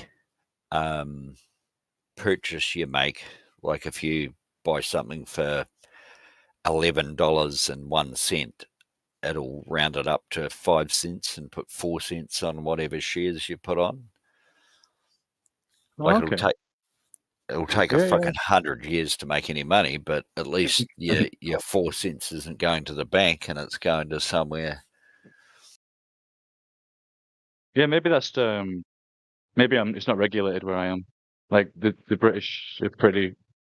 They're coming around with all the crypto and stuff these days, but still they're trying to get their head around the regulations and stuff. Yeah. Like obviously I have to buy US stocks. There has to be certain requirements. I got to get them. Yeah. Yes, it's pretty interesting. It might be worth having a look. I think the app's just called Tiger. It's got a yellow and black yeah, I'll have a look. Logo on it. Yeah.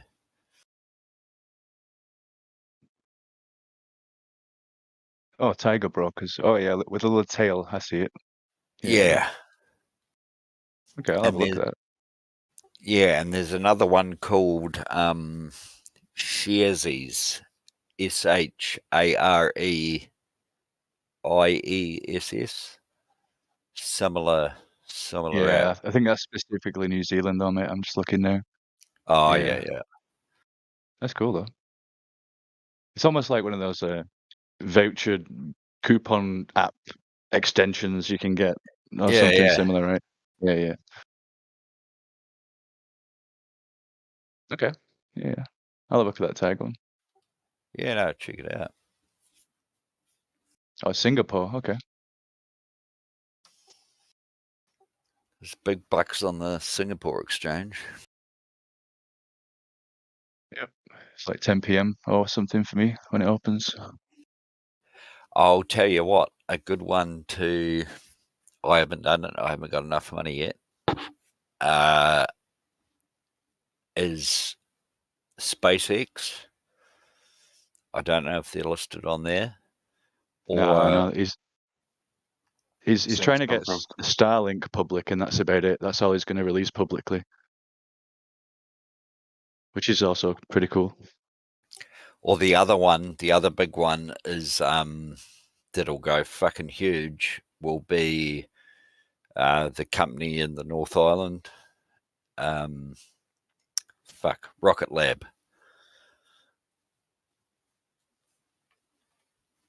They're about to do a IPO.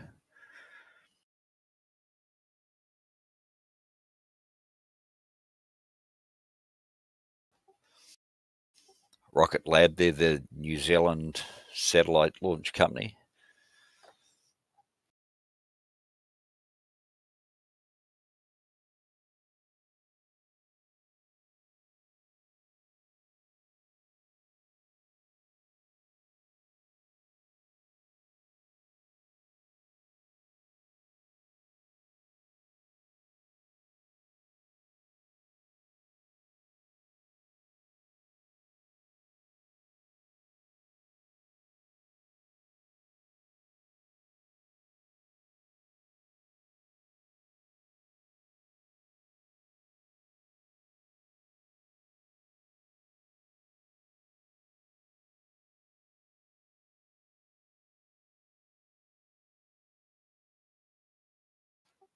Still there, man? Yeah, sorry, I'm just doing some chores, man. I know you're all good. I know. I was just going to say the other one to have a look at is Rocket Lab, New Zealand company. Look that up. Alrighty. They got I don't know if they're on that app, but they've got huge satellite launching contracts, and with the US military and fucking everything. Okay. Yeah. And yeah, I think they're worth. I think they're pushing $2 billion at the moment. Okay, okay. I'll have a look at that ticker now. Yeah. Look up Rocket Lab, but yeah, no, I'll let you go. But yeah, definitely look up Rocket Lab if you're into the investing stuff. Yeah. Yeah, no, all good, mate. I'll let you go. Yeah, appreciate it. Thank you, man. Alrighty, cheers, Have a man. good one. You too. Catch up. Pew.